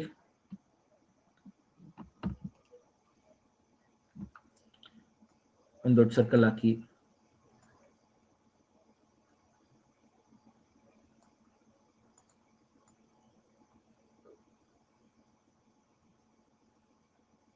ಸ್ವಲ್ಪ ಸರ್ಕಲ್ಗಳು ಕರೆಕ್ಟಾಗಿ ಹಾಕ್ಬೇಕಷ್ಟೇ. ಇದಕ್ಕೆ ನೀವು ಒಂದು ಕಂಪಾಸ್ ಇಟ್ಕೊಂಡು ಹೋದ್ರೆ ಒಳ್ಳೇದು. ಎಕ್ಸಾಮ್ ಅಲ್ಲಿ ಕೇಳಿದಾಗ ಅಲ್ಲಿ ಚೆನ್ನಾಗಿ ಬರಿಬಹುದು. ಇಲ್ಲಾಂದ್ರೆ ನೀವು ಏನೇನೋ ಬರೀತಾ ಇರ್ತಾರೆ, ಸರ್ಕಲ್ ಬರೆಯಕ್ಕೆ ಆಗಲ್ಲ. ಆಮೇಲೆ ನನಗೂ ಅದೇ ಕಷ್ಟ ಆಗ್ತಾ ಇದೆ ಇಲ್ಲಿ. ಏನ್ ಮಾಡೋದು ಇದನ್ನ?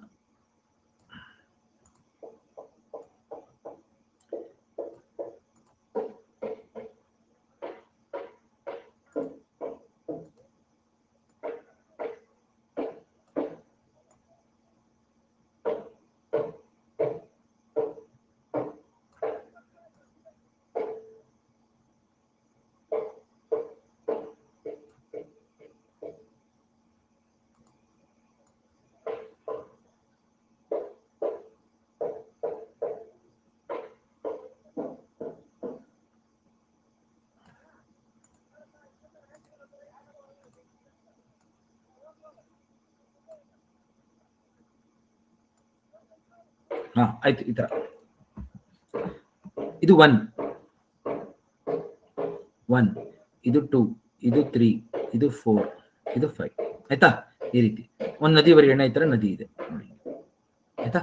ಸೊ ಇವರು ಕೊಟ್ಟಿದ್ದೆ ಅದಕ್ಕೆ 1923 ನಲ್ಲಿ ಶಿಕಾಗೋ ನಗರದಲ್ಲಿ ಇರುವಂತ ಆರ್ಥಿಕ ವಲಯಗಳು. ಶಿಕಾಗೋ ಇಲ್ಲಿ ಬರ್ತದೆ, USA. ನಾವು ಕಟ್ಕೊಡಿಲ್ಲ ಆಯ್ತಾ? ಇವರು ಟ್ರಾನ್ಸ್ಪೋರ್ಟೇಷನ್ ಮತ್ತು ನದಿಯನ್ನು ಗಮನಕ್ಕೆ ತಗೊಳ್ಳಿಲ್ಲ. ಬರೀ ಆರ್ಥಿಕ ವ್ಯವಸ್ಥೆ, ಆದಾಯ, ರೆವೆನ್ಯೂ, ಸ್ಯಾಲರಿ, ಜನಗಳು ಎಷ್ಟು ಆದಾಯ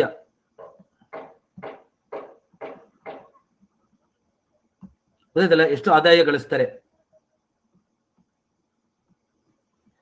ಅದನ್ನ ಗಮನದಲ್ಲಿ ಇಟ್ಕೊಂಡು 5 ವಲಯಗಳನ್ನ ಕೊಟ್ಟರು. 1 ಅಂದ್ರೇನು? ಕೇಂದ್ರ, ನಗರಗಳ ಕೇಂದ್ರ ಭಾಗ, ಆರ್ಥಿಕ ವಲಯ, CBD. 2 zone of transition, wholesale manufacturing, light goods manufacturing, ಅಂದ್ರೆ ಸಣ್ಣ ಸಣ್ಣ ವಸ್ತುಗಳು ಬೇಕಾಗುತ್ತಲ್ಲ, ಗೂಡ್ಸ್, ಸಾಮಗ್ರಿಗಳು, ಬಟ್ಟೆ, ಆ ತರದ್ದು, ಲೈಟ್ ಬಲ್ಬು, ಆ ತರದ್ದು ಮ್ಯಾನುಫ್ಯಾಕ್ಚರ್ ಮಾಡ್ತಾರೆ. ಕರೆಕ್ಟ್. ಝೋನ್ ಆಫ್ ಟ್ರಾನ್ಸಿಷನ್ ಅಂತಾನೂ ಕರೀತಾರೆ, ಯಾಕಂದ್ರೆ ಬೇಗ ಇದು ಮಾರ್ಪಾಡಾಗ್ತಾ ಇರುತ್ತೆ. Zone of transition. ಅತಿ ಹೆಚ್ಚು ಕಾರ್ಮಿಕರು ವರ್ಗದವರು ಇಲ್ಲೇ ಇರ್ತಾರೆ. ಇಲ್ಲೇ ಗಿಟ್ಟೋ ಅಂತಾನೂ ಕರೀತಾರೆ ಅವರು. ಗೆಟೋ ನಾಪ್ಕ ಇದೆಯಾ? ಗೆಟೋ ಎಲ್ಲಿ ಬರುತ್ತೆ? ಇಲ್ಲಿ ಈ ಭಾಗದಲ್ಲಿ ಕಾರ್ಮಿಕರು ಇರ್ತಾರೆ. ಗೆಟೋ. 3 LIG, ಲೋ ಇನ್ಕಮ್. 4 MIG ಮತ್ತು HIG. ಆಯ್ತಾ? MIG, HIG ಇಲ್ಲೂ ಇರ್ತಾರೆ. ಮತ್ತು ಕಂಪ್ಯೂಟರ್ ವಲಯ. ಕಂಪ್ಯೂಟರ್ ಅಂದ್ರೆ ಕೆಲಸಗಾರರು, ಕಾರ್ಮಿಕರು ಇಲ್ಲಿದ್ದು ಕೆಲಸಕ್ಕೆ ಮಾತ್ರ ಬರ್ತಾ ಇರ್ತಾರೆ. HIG ಮತ್ತು ಕಂಪ್ಯೂಟರ್ ಝೋನ್. ಗೊತ್ತಾಯ್ತಾ? ಇಷ್ಟು ಗೊತ್ತಾದ್ರೆ ಸಾಕು. ಯಾರು ಕೊಟ್ಟಿದ್ದು? EW ಬರ್ಗೇಸ್.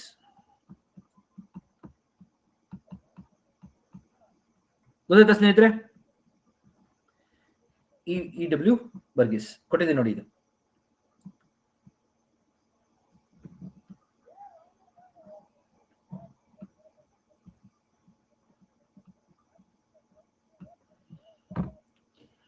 ಆಯ್ತಾ? Concentric zone theory, concentric zone model.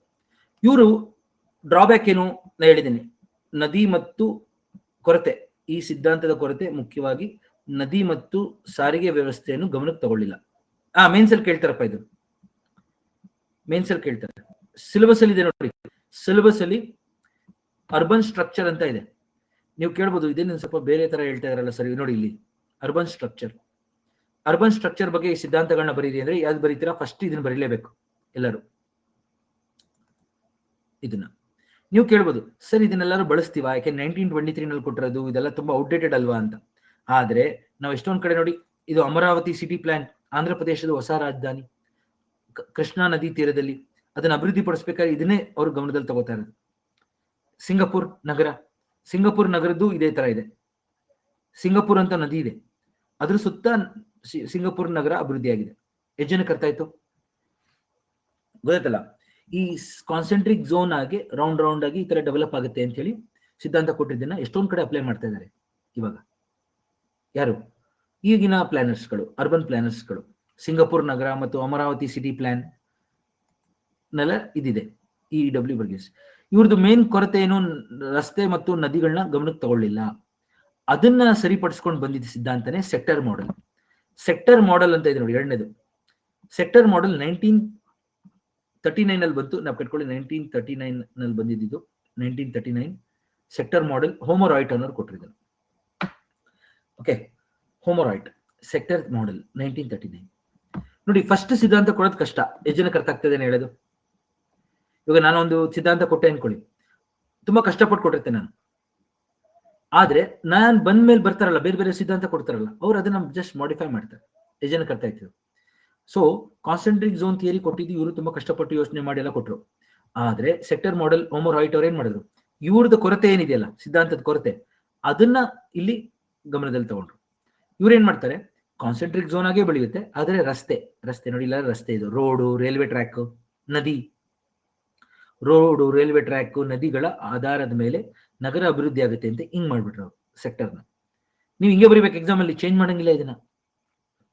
ನಾನ್ ಕೊಡ್ತಾರ ಡಯಾಗ್ರಾಮ್ ಅಲ್ಲ, ಇದ್ಯಾರು ಕೊಟ್ಟಿರೋದು, ಓಮರ್ ಹಾಯ್ಟ್ ಅವ್ರು ಕೊಟ್ಟಿರೋದು 1939 ಅವ್ರ ಸಿದ್ಧಾಂತ ಬಂದಾಗ. ನೋಡಿ, 1 ಅಂದ್ರೆ ಏನು, ಸೇಮ್ CBD. 2 ಅಂದ್ರೆ ಏನು, ಇಂಡಸ್ಟ್ರೀಸ್, ಹೋಲ್ಸೇಲ್ ಮ್ಯಾನುಫ್ಯಾಕ್ಚರಿಂಗ್. 3 ಕಾರ್ಮಿಕ ವರ್ಗದವರು, LIG ಮನೆಗಳು, LIG. 4 MIG, 5 HIG. ಈ ರೀತಿ 5 ವಲಯಗಳು ಕೊಟ್ಟರು. ಆಯ್ತಾ? ಕೈಗಾರಿಕೆಗಳೆಲ್ಲ ಎಲ್ಲಿರುತ್ತೆ, 2 ಅಲ್ಲಿ ಇರುತ್ತೆ. ಚಿಕ್ಕ ಸಣ್ಣ ಸಣ್ಣ ಕೈಗಾರಿಕೆಗಳು ಅವೆಲ್ಲ ಇಲ್ಲಿ ಬಂದ್ಬಿಡುತ್ತೆ. ಕಾರ್ಮಿಕರೆಲ್ಲ ಇಲ್ಲಿರ್ತಾರೆ. ಕಾರ್ಮಿಕರು, ಶ್ರೀಮಂತರು MIG, HIG ಇಲ್ಲಿರುತ್ತೆ. ಈ ರೀತಿ ಸೆಕ್ಟರ್ ಮಾಡೆಲ್ ಕೊಟ್ಟಿದ್ಯಾರು, ಓಮರ್ ಹಾಯ್ಟ್ ಅನ್ನೋರು. ಇದನ್ನ ನೀವು ಎಕ್ಸಾಮ್ ಅಲ್ಲಿ ಹಿಂಗೇನು ಆಪ್ ಕಟ್ಕೊಂಡು ಬರೀಬೇಕಾಗುತ್ತೆ. ಆಯ್ತಾ? ಚೇಂಜ್ ಮಾಡಂಗಿಲ್ಲ. ಇದನ್ನ ನೀವು ಪ್ರಾಕ್ಟೀಸ್ ಮಾಡ್ಕೊಂಡು ಹೋಗ್ಬೇಕಾಗುತ್ತೆ. ಆಯ್ತಾ? ಸೆಕ್ಟರ್ ಥಿಯರಿ ಪ್ಲೀಸ್ ಜ್ಞಾಪಕ ಇಟ್ಕೊಳ್ಳಿ. ಇದನ್ನ ಸೆಕ್ಟರ್ ಥಿಯರಿ, ಓಮರ್ ಹಾಯ್ಟ್. ಇದನ್ನ ಎಲ್ಲಿ ಸರ್ ಅಪ್ಲೈ ಮಾಡ್ತಾ ಇದ್ದಾರೆ ಅಂದ್ರೆ, ಈಗಿನ ನಮ್ಮ ಏನು ಪ್ಲಾನರ್ಸ್ ಏನ್ ಮಾಡ್ತಾ ಇದ್ದಾರೆ, ಅದನ್ನ ನಮ್ಮ ನಗರಗಳಿಗೆ ಈ ತರ ಸೆಕ್ಟರ್ ರೀತಿ ಬಾಕ್ಸ್ ರೀತಿ ಪ್ಲಾನ್ ಮಾಡಿದ್ದಾರೆ. ಇದು ಚಂಡೀಗರ್ ನಗರದ ಪ್ಲಾನ್. ಇದು ಎಷ್ಟು ಜನ ಕೇಳಿದ್ರೆ, Chandigarh is our first plan city. ಗೊತ್ತಾ ಎಲ್ಲರಿಗೂ?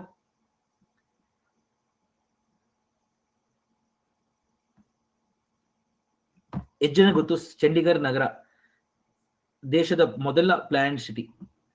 ಲೀ ಕಾರ್ಬೋಸಿಯರ್ ಅಂತ ಫ್ರೆಂಚ್ ಆರ್ಕಿಟೆಕ್ಟ್, ಲೀ ಕಾರ್ಬೋಸಿಯರ್ ಅಂತ ಫ್ರೆಂಚ್ ಆರ್ಕಿಟೆಕ್ಟ್ ಅವರು ಇದನ್ನ ಪ್ಲಾನ್ ಮಾಡಿದ್ದು, ಚಂಡೀಗರ್ ನಗರನ. ಹೆಂಗ್ ಮಾಡಿದಾರೆ ನೋಡಿ, 1 2 3 4 5 6 7 ಹಿಂಗ್ ಕೊಟ್ಟಿದ್ದಾರೆ ನೋಡಿ, ನಂಬರ್ ಕಾಣ್ತಾ ಇದೆ ನೋಡಿ. 1, ಇದು 2, ಇದು 3, 4, 5 ಅಂತ ಹೋಗ್ತಾ ಇದ್ದಾರೆ ನಂಬರ್.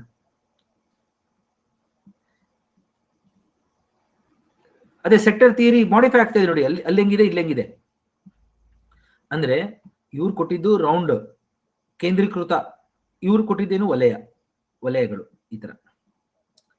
ಇದನ್ನ ನಾವು ಮಾಡಿಫೈ ಮಾಡಿ ಏನಾಗಿದೆ, ಈ ರೀತಿ ಆಗಿದೆ ಅದು ಚಂಡೀಗರ್ ನಗರದ ಪ್ಲಾನ್. ಇವಾಗ ಎಷ್ಟು ಜನ ಗೊತ್ತು, ಬಾಗಲಕೋಟೆ, ಹೊಸ ಬಾಗಲಕೋಟೆ, ನವನಗರ ಅಂತೀವಲ್ಲ, ಬಾಗಲಕೋಟೆ ನವನಗರ, ಕರ್ನಾಟಕದಲ್ಲಿ ಸೆಕ್ಟರ್ ಸಿದ್ಧಾಂತ ಇರುವಂತಹ ನಗರ ಬಾಗಲಕೋಟೆ. ಆಯ್ತಾ?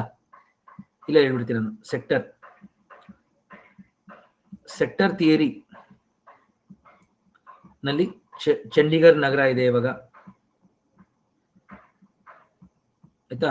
ಹಂಗೆ ಗಾಂಧಿನಗರ್, ಅಹಮದಾಬಾದ್ ನಗರ, ಗಾಂಧಿನಗರ್ ಹೊಸದಾಗಿ ಪ್ಲಾನ್ ಮಾಡಿದ್ರಲ್ಲ ಅದು ಕರೆಕ್ಟಾ. Bhubaneswar, Noida, very good Rahul.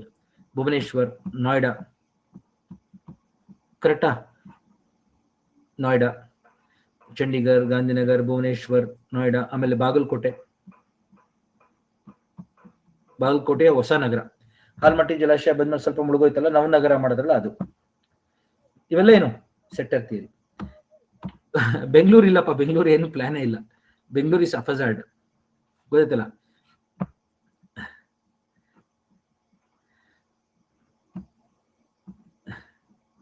So ಗೊತ್ತಾಯ್ತಾ ಎಲ್ಲರಿಗೂ? ಈ ರೀತಿ ಸೆಕ್ಟರ್ ಥಿಯರಿನ ಬೇರೆ ಬೇರೆ ನಗರಗಳಲ್ಲಿ ನೋಡ್ಬೋದು ನಾವು. ನೋಯ್ಡಾ ಅಂದ್ರೆ ಏನು ರಾಹುಲ್? ನೋಯ್ಡಾ ಅಂದ್ರೆ ಏನು ಗೊತ್ತಾ?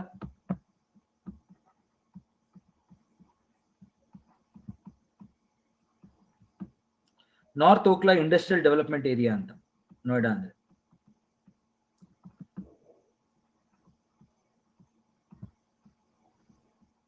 ಉತ್ತರ ಓಕ್ಲಾ ಕೈಗಾರಿಕಾ ಅಭಿವೃದ್ಧಿ ವಲಯ ಅಥವಾ area. Noida, north Okhla industrial development area ಅಂತ ನೋಯ್ಡಾ ಅಂದ್ರೆ. UP ಗೊತ್ತಾಯ್ತಾ? ಫುಲ್ ಫಾರ್ಮ್ ಗೊತ್ತಾಯ್ತಾ ಎಲ್ಲರೂ?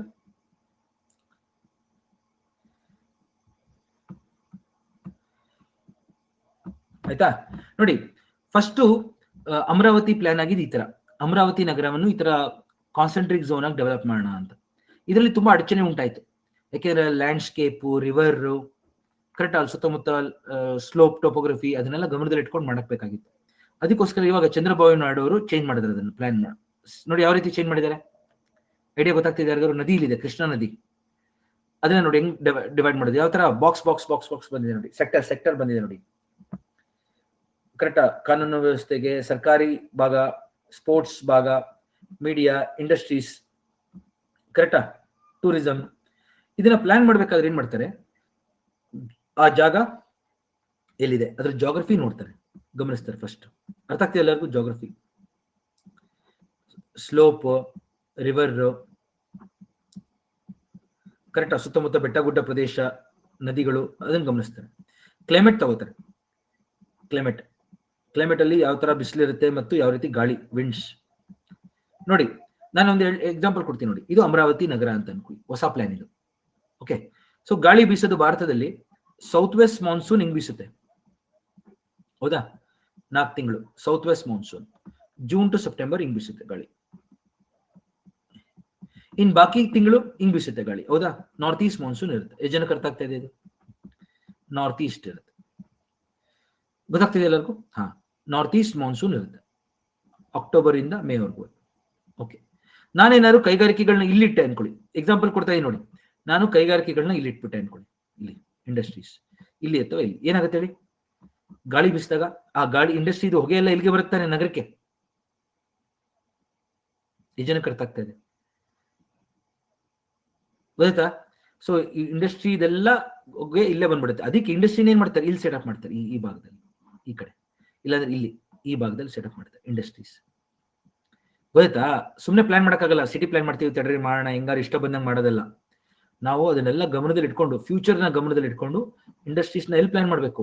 ಗಾಳಿ ಬೀಸಿದ್ರೆ ಅದ್ರ ಹೊಗೆ, ಧೂಳು ಎಲ್ಲ ಏನಾಗುತ್ತೆ, ಹೊಟ್ಟೋಗ್ಬೇಕು ಹೊರಗಡೆಗೆ, ಆ ಕಡೆಗೆ, ಸಿಟಿಯಿಂದ. ಜನಗಳು ತೊಂದರೆ ಆಗ್ಬಾರ್ದು. ಗೊತ್ತಾಯ್ತಾ ಎಲ್ಲರಿಗೂ? So we have to plan accordingly. ಅದು ಇಲ್ಲಿ ಇಂಡಸ್ಟ್ರೀಸ್ ಇಲ್ಲಿ ಬಂದ್ಬಿಡುತ್ತೆ ಈ ವಲಯದಲ್ಲಿ. ಅವಾಗ ಏನಾಗುತ್ತೆ, ನಗರಕ್ಕೆ ತೊಂದರೆ ಆಗಲ್ಲ. ದೊಡ್ಡ ದೊಡ್ಡ ಕೈಗಾರಿಕೆಗಳೆಲ್ಲ ತುಂಬಾ ಜಾಸ್ತಿ ರಾಸಾಯನಿಕ ಅಂಶಗಳನ್ನ ಸೇರಿಸ್ತಾ ಇರ್ತಾರೆ ಗಾಳಿ, ನೀರಿಗೆಲ್ಲ. ಸೊ ನಗರದಲ್ಲಿ ಸಮಸ್ಯೆ ಆಗ್ಬಿಡುತ್ತೆ. ಗೊತ್ತಾಯ್ತಲ್ಲ? ಇಲ್ಲಿ ಇಂಡಸ್ಟ್ರಿ ಇಟ್ಟರೆ, ದೊಡ್ಡ ದೊಡ್ಡ ಇಂಡಸ್ಟ್ರೀಸ್ನ, ನೀರು ಪೊಲ್ಯೂಟ್ ಆಗ್ಬಿಡುತ್ತೆ, ರಿವರ್. ಅದಕ್ಕೆ ಇಲ್ಲಿ ಇಡಬೇಕು. ಕೊನೆಗೆ ಹೋಗ್ತಾ ಇದೆ ನೋಡಿ, ನದಿ ಹಿಂಗ್ತಾನೆ ಹೋಗ್ತಾ ಇದೆ. ನದಿ ರಿವರ್ ಫ್ಲೋ ಹಿಂಗಿದೆ, ರಿವರ್ ಫ್ಲೋ. ಅದಕ್ಕೋಸ್ಕರ ಇಲ್ಲಿದ್ರೆ ಇಂಡಸ್ಟ್ರಿಯಿಂದ ನೀರು ಹೊಟ್ಟೋಗುತ್ತೆ ಹಿಂಗೆ. ಸೊ ಅದಕ್ಕೆ ಇದಕ್ಕಿಂತ ಬೆಸ್ಟ್ ಪ್ಲೇಸ್ ಇದು, ಈ ಸೈಡ್. ಗೊತ್ತಾಯ್ತಾ? ಈ ರೀತಿ ನಾವು ಪ್ಲಾನ್ ಮಾಡ್ಬೇಕಾಗತ್ತೆ ಸಿಟೀಸ್ನ.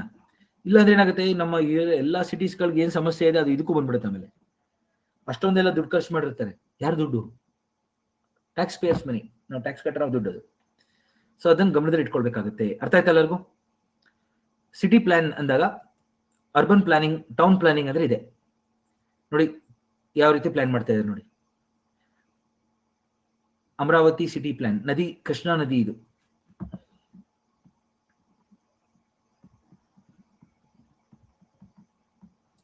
ಗೊತ್ತಾಯ್ತಲ್ಲ? ಹಂಗೆ ರಿವರ್ ಫ್ರಂಟ್ ಅಲ್ಲೆಲ್ಲ ವಾಟರ್ ಸ್ಪೋರ್ಟ್ಸ್ ಪಾರ್ಕ್ಗಳು, ಬಫರ್ ಎಲ್ಲ ಕ್ರಿಯೇಟ್ ಮಾಡ್ಬಿಡ್ತಾರೆ, ಮರಗಳು ಹಾಕ್ಬಿಡ್ತಾರೆ, ಸೊ ದಟ್ ಫ್ಲಡ್ ಆಗದೆ ಇರಲಿ ಅಂತ. ನದಿಯಿಂದ ಫ್ಲಡ್ ಆಗಬಾರ್ದು ನಮ್ಗೆ, ಅದನ್ನು ಗಮನದಲ್ಲಿ ತಗೋತೀವಿ. ಓಕೆ, ನಾಪಿಟ್ಕೊಳ್ಳಿಲ್ಲ ಇದನ್ನ. ಬೆಂಗಳೂರು ನಗರದಲ್ಲೂ ಇತ್ತು ಒಂದು ಹಲವಾರು ಕೆರೆಗಳಿದ್ವು. ಅದಕ್ಕೆಲ್ಲ ಸೇರಿಸುವಂತ ಒಂದು ಕಾಲುವೆ ಇತ್ತು, ರಾಜ ಕಾಲುವೆ ಅಂತ. ಅದನ್ನೆಲ್ಲ ಏನ್ ಮಾಡಿದ್ದಾರೆ, ಕೆರೆಗಳನ್ನೆಲ್ಲ ಮುಚ್ಚಾಕಿ ಮನೆ ಕಟ್ಬಿಟ್ಟಿದ್ದಾರೆ, ಮಾಲ್ಗಳು ಕಟ್ಟಿದ್ದಾರೆ. ಗೊತ್ತಾಯ್ತಲ್ಲ? ಹಂಗೆ ರಾಜ ಕಾಲುವೆ ಮೇಲೂ ಮನೆ ಕಟ್ಬಿಟ್ಟಿದ್ದಾರೆ. ಸೊ ಆಸ್ ರಿಸಲ್ಟ್ ನಮಗೆ ಪ್ರವಾಹ ಆಗ್ತಾ ಇದೆ. ಗೊತ್ತಾಯ್ತಾ ಪೂಜಾ ಅವರೇ? ಸೊ ಯಾಕೆ ಬೆಂಗಳೂರು ನಗರದಲ್ಲಿ ಇಲ್ಲ ಅಂತ ಕೇಳ್ತಾ ಇದ್ರಲ್ಲ, ಅದಕ್ಕೆ ಕೇಳ್ತಾ ಇದ್ದೀನಿ ನಾನು. ಬೆಂಗಳೂರು ನಗರದಲ್ಲಿ ಹಲವಾರು ಸರೋವರಗಳು ಮತ್ತು ರಾಜ ಕಾಲುವೆ ಇತ್ತು. ಆ ರಾಜ ಕಾಲುವೆನ ಮುಚ್ಚಾಕಿದ್ದಾರೆ, ಕೆರೆಗಳನ್ನ ಮುಚ್ಚಾಕಿದ್ದಾರೆ, ಅದರಲ್ಲಿ ಮನೆಗಳು ಕಟ್ಬಿಟ್ಟಿದ್ದಾರೆ ಒಂದು ಕಾಲದಲ್ಲೆಲ್ಲ ಶುರುವಾಗಿ. ಈಗ ಅದನ್ನ ಗಮನಿಸ್ತಾ ಇದ್ದಾರೆ, ಎಲ್ಲ ಕಡೆ ಫ್ಲಡ್ ಆಗ್ತಾ ಇದೆ, ಸಮಸ್ಯೆ ಆಗಿದೆ ಈಗ. ಆಯ್ತಾ? ಇವೆರಡು ಫಸ್ಟ್ ಸಿದ್ಧಾಂತಗಳು, ಇದು. ಅದಾದ್ಮೇಲೆ ಬಂದಿದೆ ಮಲ್ಟಿಪಲ್ ನ್ಯೂಕ್ಲಿಯರ್ ಥಿಯರಿ, ಹ್ಯಾರಿಸ್ ಮತ್ತೆ ಉಲ್ಮ್ಯಾನ್ ಅಂತ 1945 ನಲ್ಲಿ ಬಂದಿದೆ. ಹ್ಯಾರಿಸ್ ಉಲ್ಮ್ಯಾನ್ ಅಂತ ಹೇಳಿ ಇಬ್ರು ವಿಜ್ಞಾನಿಗಳು, ಭೂಗೋಳ ತಜ್ಞರು. ಮಲ್ಟಿಪಲ್ ನ್ಯೂಕ್ಲಿಯರ್ ಅಂದ್ರೆ ಹಲವಾರು ಕೇಂದ್ರ ಅಂತ, ಹಲವಾರು ಕೇಂದ್ರ ಮಾದರಿ. ಇವ್ರು ಏನ್ ಹೇಳ್ತಾರೆ, 1945 ನಲ್ಲಿ ಸಿಟಿಗೆ ಒಂದು ಕೇಂದ್ರ ಇರಲ್ಲ, CBD ಒಂದಿರಲ್ಲ. ಆಮೇಲೆ ಸಿಟಿಗೆ ಒಂದು ಪ್ಯಾಟರ್ನ್ ಇರಲ್ಲ, ಅಫಜಾಡ್ ಆಗಿ ಬೆಳೆಯುತ್ತೆ. ನಗರಗಳು ಹಿಂಗೆ ಇರುತ್ತೆ ಅಂತ ಹೇಳಕ್ ಆಗಲ್ಲ. ಇವಾಗ ಬ್ಯಾಂಗ್ಳೂರು ನಗರ ನೋಡಿ ಹಿಂಗಿದೆ. ಬ್ಯಾಂಗ್ಳೂರು ನಗರ ಮತ್ತು ಯಾವ್ಯಾವ ನಗರಗಳು ಸರಿಯಾಗಿ ಯೋಜನೆ ಆಗಿಲ್ಲ ಅವುಗಳೆಲ್ಲ ಹಿಂಗಿರ್ತಾವ ನೋಡಿ. ಎಫಜಾರ್ಡ್ ಆಗಿದೆ ನೋಡಿ ಡಯಾಗ್ರಾಮ್ ಇದು. 1 ಅಂದ್ರೆ CBD, 2 ಅಂದ್ರೆ ಹೋಲ್ಸೇಲ್ ಮ್ಯಾನುಫ್ಯಾಕ್ಚರಿಂಗ್. ನೀವು ಮೆಜೆಸ್ಟಿಕ್ ಹೋಗಿ, ಇದು 1 ಮೆಜೆಸ್ಟಿಕ್. ಮೆಜೆಸ್ಟಿಕ್ ಪಕ್ಕ ಚಿಕ್ಕ ಚಿಕ್ಕ ಇಂಡಸ್ಟ್ರೀಸ್ ಇದೆ, ನೋಡಿದಿರಾ? ಎಷ್ಟು ಜನ ನೋಡಿದಿರಾ? ಬಿನಿ ಮಿಲ್ಸ್, ಟೆಕ್ಸ್ಟೈಲ್ ಅಂಗಡಿಗಳು, ಸಣ್ಣ ಸಣ್ಣ ಕೈಗಾರಿಕೆಗಳೆಲ್ಲ ಇದೆ ಅಲ್ಲಿ. ಹಂಗೆ ಕಾರ್ಮಿಕರ ವರ್ಗದವರೆಲ್ಲ ಅಲ್ಲೇ ಇರ್ತಾರೆ, ನೋಡಿದ್ರ? ರೈಲ್ವೆ ಸ್ಟೇಷನ್, ಬಸ್ ಸ್ಟ್ಯಾಂಡ್ ಸುತ್ತಮುತ್ತ, KR ಮಾರ್ಕೆಟ್ ಏರಿಯಾ, ಅವೆಲ್ಲ ಮೆಜೆಸ್ಟಿಕ್. ಇಲ್ಲ, ಕರೆಕ್ಟ್ 3 ಅಲ್ಲಿ 4 ಸ್ವಲ್ಪ ಸುತ್ತಮುತ್ತ ಜಾಗ, 4-5 ನೋಡಿರ್ಬೋದು ನೀವು. ಸದಾಶಿವ ನಗರ, ಮಲ್ಲೇಶ್ವರಂ, ಎಷ್ಟು ಜನ ನೋಡಿದ್ರ? ಸದಾಶಿವ ನಗರ, ಮಲ್ಲೇಶ್ವರಂ ಎಲ್ಲ ಅದು ಸ್ವಲ್ಪ ಸ್ವಲ್ಪ ಅಪ್ಸ್ಕೇಲ್ ಇದೆ. 4th ಮತ್ತೆ 5th ಅದು MIG HIG ಮನೆಗಳು, MIG HIG ಮನೆಗಳು ಬಂದು, ಕರೆಕ್ಟಾ? ಹಂಗೆ ಹೋಗ್ತಾ ಇದ್ದಾಗ ನೋಡಿ 7 ನೋಡಿ ಇಲ್ಲಿ. 7 ಇಸ್ ಔಟ್ಲೈನ್ CBD, ಹೊರಗಡೆ ಇರುವಂತ ಕೇಂದ್ರ ಏನು ಆರ್ಥಿಕ ಜಿಲ್ಲೆ. ಜಯನಗರ, ಕೋರ್ಮಂಗಲ, ಎಷ್ಟು ಜನಕ್ಕೆ ಅರ್ಥ ಆಗ್ತಾ ಇದೆ? ಜಯನಗರ, ಕೋರ್ಮಂಗಲ, ಇಂದ್ರನಗರ ಅವೆಲ್ಲ ಆ ಭಾಗ. ಅಲ್ಲೂ ಅಷ್ಟೊಂದು ತುಂಬಾ ಬಿಸ್ನೆಸ್ ಕಂಪ್ನಿಗಳೆಲ್ಲ ಇದಾವೆ, ಗೊತ್ತಾಯ್ತಲ್ಲ? ಜೊತೆಗೆ 6 ಹೆವಿ ಇಂಡಸ್ಟ್ರೀಸ್ ನೋಡಿ, ದೊಡ್ಡ ಕೈಗಾರಿಕೆಗಳು ಹೊರಗಡೆ ಇದೆ. ನೀವು ತುಂಬಾ ಹೊರಗಡೆ ಹೊಟ್ಟೋದ್ರೆ ಸಿಗುತ್ತೆ ದೊಡ್ಡ ಕೈಗಾರಿಕೆಗಳು, ಹೆಬ್ಬಾಳು ಆ ಕಡೆ, ಕರೆಕ್ಟಾ? ಅಥವಾ ಎಲೆಕ್ಟ್ರಾನಿಕ್ ಸಿಟಿ, ಮಾರ್ತಳ್ಳಿ ಆ ಕಡೆಗೆ ಹೋದ್ರೆ. ಹಂಗೆ 9 ಇಂಡಸ್ಟ್ರಿಯಲ್ ಸಬರ್ಬ್ ಮತ್ತು ಹಂಗೆ residential suburb, like Devanahalli, Yelahanka, Kengeri ಅವೆಲ್ಲ ಸ್ವಲ್ಪ ಹೊರಗಡೆ ಇದೆ ಈ ರೀತಿ. ಸೊ ಈ ರೀತಿ ಮಲ್ಟಿಪಲ್ ನ್ಯೂಕ್ಲಿಯೈ ಅಂತ ಹೇಳ್ತಾರೆ ಅವರು. ಹ್ಯಾರಿಸ್ ಅಂಡ್ ಹುಲ್ಮೆನ್ ಅವ್ರು ಕೊಟ್ಟಿದ್ದು 1945. ಸೊ ಅರ್ಬನ್ ಏರಿಯಾಸ್ಗೆ ಅದು ಒಂದು ಪ್ಲಾನ್ ಇರಲ್ಲ, ಅಫಜಾರ್ಡ್ ಆಗಿ ಬೆಳೆಯುತ್ತೆ, ಮಲ್ಟಿಪಲ್ ಕೇಂದ್ರಗಳಿರುತ್ತೆ. ಇವಾಗ ನೋಡಿ, ವಿಜಯನಗರ ಒಂದು ಕೇಂದ್ರ, ಚಿಕ್ಕದೊಂದು ಬಿಸ್ನೆಸ್ ಡಿಸ್ಟ್ರಿಕ್ಟ್ ಇದೆ. ಇಂದ್ರನಗರ ಒಂದಿದೆ, ಕೋರ್ಮಂಗಲ ಒಂದು ಭಾಗ ಇದೆ. ಆ ರೀತಿ ಬೆಂಗಳೂರು ನಗರನ ಈ ತರ ಬೆಳೆದಿದೆ, ಮಲ್ಟಿಪಲ್ ನ್ಯೂಕ್ಲಿಯೈ ಸಿದ್ಧಾಂತದ ತರ. ಓಕೆ,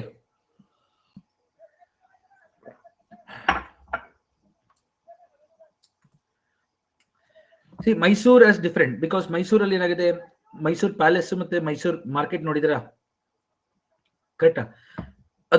ಅದು ಕೇಂದ್ರ ಭಾಗ ಮೈಸೂರು. ಅದು ಸುತ್ತ ಬೆಳವಣಿಗೆ ಆಗ್ತಾ ಇದೆ, ಬಸ್ ಸ್ಟ್ಯಾಂಡ್ ಇದೆ, ಸಬರ್ ಬಸ್ ಸ್ಟ್ಯಾಂಡ್ ಇದೆ, ಕರೆಕ್ಟಾ? ಅದು ಸುತ್ತನೇ ನೋಡಿ ಎಲ್ಲ ವರ್ಕರ್ಸ್ ಕ್ಲಾಸ್ ಎಲ್ಲ ಇದೆ. ಹಂಗೆ ಅಪಜಾರ್ಡ್ ಆಗಿ ಅದು ಸುತ್ತ ಬೆಳೀತಾ ಹೋಗಿದೆ ನಗರ. ಯಾವುದೊಂದು ಪ್ಲಾನ್ ಇಲ್ಲ ಅಲ್ಲೂ ಅಷ್ಟೇ. ಒಂದು ಮೇನ್ ಆಗಿ ರಾಜರು ಮತ್ತೆ ಮಧ್ಯದಲ್ಲಿ ಇದ್ದ ಜಾಗ ಮಾತ್ರ ಅಭಿವೃದ್ಧಿ ಆಗಿತ್ತು. ಹೋಗ್ತಾ ಹೋಗ್ತಾ ಹೋಗ್ತಾ ಹೋಗ್ತೇನೆ ಆಯ್ತು. ಭಾರತ ಸ್ವಾತಂತ್ರ್ಯ ಆದ್ಮೇಲೆ ನಗರಗಳು ಹೊಸ ಹೊಸ ಲೇಔಟ್ಗಳು ಬಂದವು, ಎಲ್ಲ ಬೆಳೀತಾ ಹೋಯ್ತು ನಗರ. ಹಂಗೆ ಹುಬ್ಳಿ ಧಾರವಾಡ ಅಷ್ಟೇ. ಹುಬ್ಳಿ ಧಾರವಾಡ ಕೇಂದ್ರಗಳು 2 ಹತ್ತತ್ರ ಇದೆ. ಹುಬ್ಳಿ ಧಾರವಾಡ ಮಲ್ಟಿಪಲ್ ನ್ಯೂಕ್ಲಿಯೈ ತಾನೆ, ಹಲವು ಕೇಂದ್ರ. ಈಗ ಹುಬ್ಳಿ ಒಂದು ಸೆಂಟರ್, ಧಾರವಾಡ ಒಂದು ಸೆಂಟರ್, ಸ್ವಲ್ಪ ದೂರದಲ್ಲಿದ್ದಾವೆ. ಕರೆಕ್ಟ್? 2 ನಗರಗಳು ಅವಳಿ ನಗರಗಳು ಅಂತ ಕರಿತೀವಿ ನಾವು. ಅದರದೇ ಆದಂತ ಒಂದು ಇದಿದೆ, ವಲಯಗಳಿದೆ ಅದ್ರ ಸುತ್ತ. 2 ಅವಳಿ ನಗರ, ಟ್ವಿನ್ ಸಿಟೀಸ್ ಅಂತ ಕರಿತೀವಿ. ಎಷ್ಟು ಜನ ಗೊತ್ತಾಗ್ತದೆ? ಟ್ವಿನ್ ಸಿಟೀಸ್ ಅಲ್ಲಿ ಅವುಗಳ ಕೇಂದ್ರ ನಗರಗಳು ಸ್ವಲ್ಪ ಸಮೀಪದಲ್ಲಿ ಇದ್ದು, ಸ್ವಲ್ಪ ಮಧ್ಯದಲ್ಲಿ ಕೃಷಿ ಭೂಮಿ ಇರುತ್ತೆ. ಹಿಂಗೆ ಇದು ಬೆಳೀತಾ ಇರುತ್ತೆ, ಇದು ಬೆಳೀತಾ ಇರುತ್ತೆ, ಕರೆಕ್ಟಾ? ಹೋಗ್ತಾ ಹೋಗ್ತಾ ಹೋಗ್ತಾ ಹೋಗ್ತಾ 2 ಸೇರ್ಕೊಬಿಡುತ್ತೆ ಈ ರೀತಿ ಟ್ವಿನ್ ಸಿಟೀಸ್. ಇವಾಗ ಹೈದರಾಬಾದ್ ಸಿಕಂದ್ರಾಬಾದ್, ಗಾಂಧಿನಗರ್ ಅಹಮದಾಬಾದ್, ಭುವನೇಶ್ವರ್ ಕಟಕ್. ಗೊತ್ತಾಗ್ತಿದೆ ಎಲ್ಲರಿಗೂ? ಸಿಕಂದ್ರಾಬಾದ್ ಹೈದರಾಬಾದ್ ತರ, ಭುವನೇಶ್ವರ್ ಕಟಕ್ ತರ, ಡೆಲ್ಲಿ ನೋಯ್ಡಾ ತರ, ಬೆಂಗಳೂರು ಹೊಸೂರು ತರ. ಗೊತ್ತಾಗ್ತಿದೆ ಎಲ್ಲರಿಗೂ? ಅವಳಿ ನಗರಗಳಿದೆ ಎಷ್ಟೊಂದ್ ಕಡೆ, ಮಲ್ಟಿಪಲ್ ನ್ಯೂಕ್ಲಿಯೈ ಅಂತ ಕರಿತೀವಿ ನಾವು. ಸೊ ಟ್ವಿನ್ ಸಿಟೀಸ್ ಅಲ್ಲೆಲ್ಲ ಯಾವ್ದಿರುತ್ತೆ? Multiple nuclei.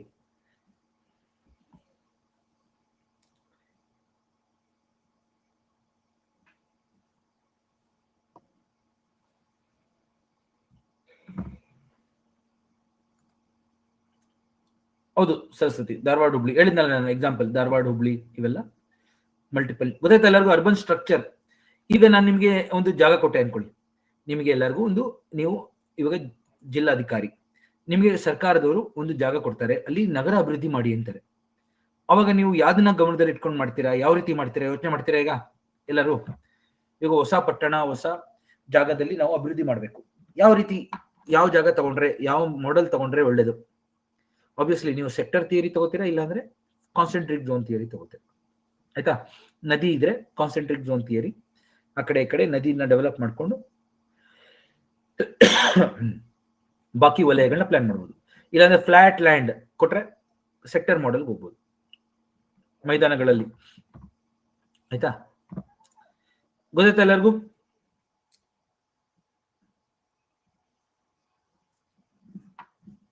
Urban planning, town planning ತುಂಬಾ ಇಂಪಾರ್ಟೆಂಟ್ ಸ್ನೇಹಿತರೆ.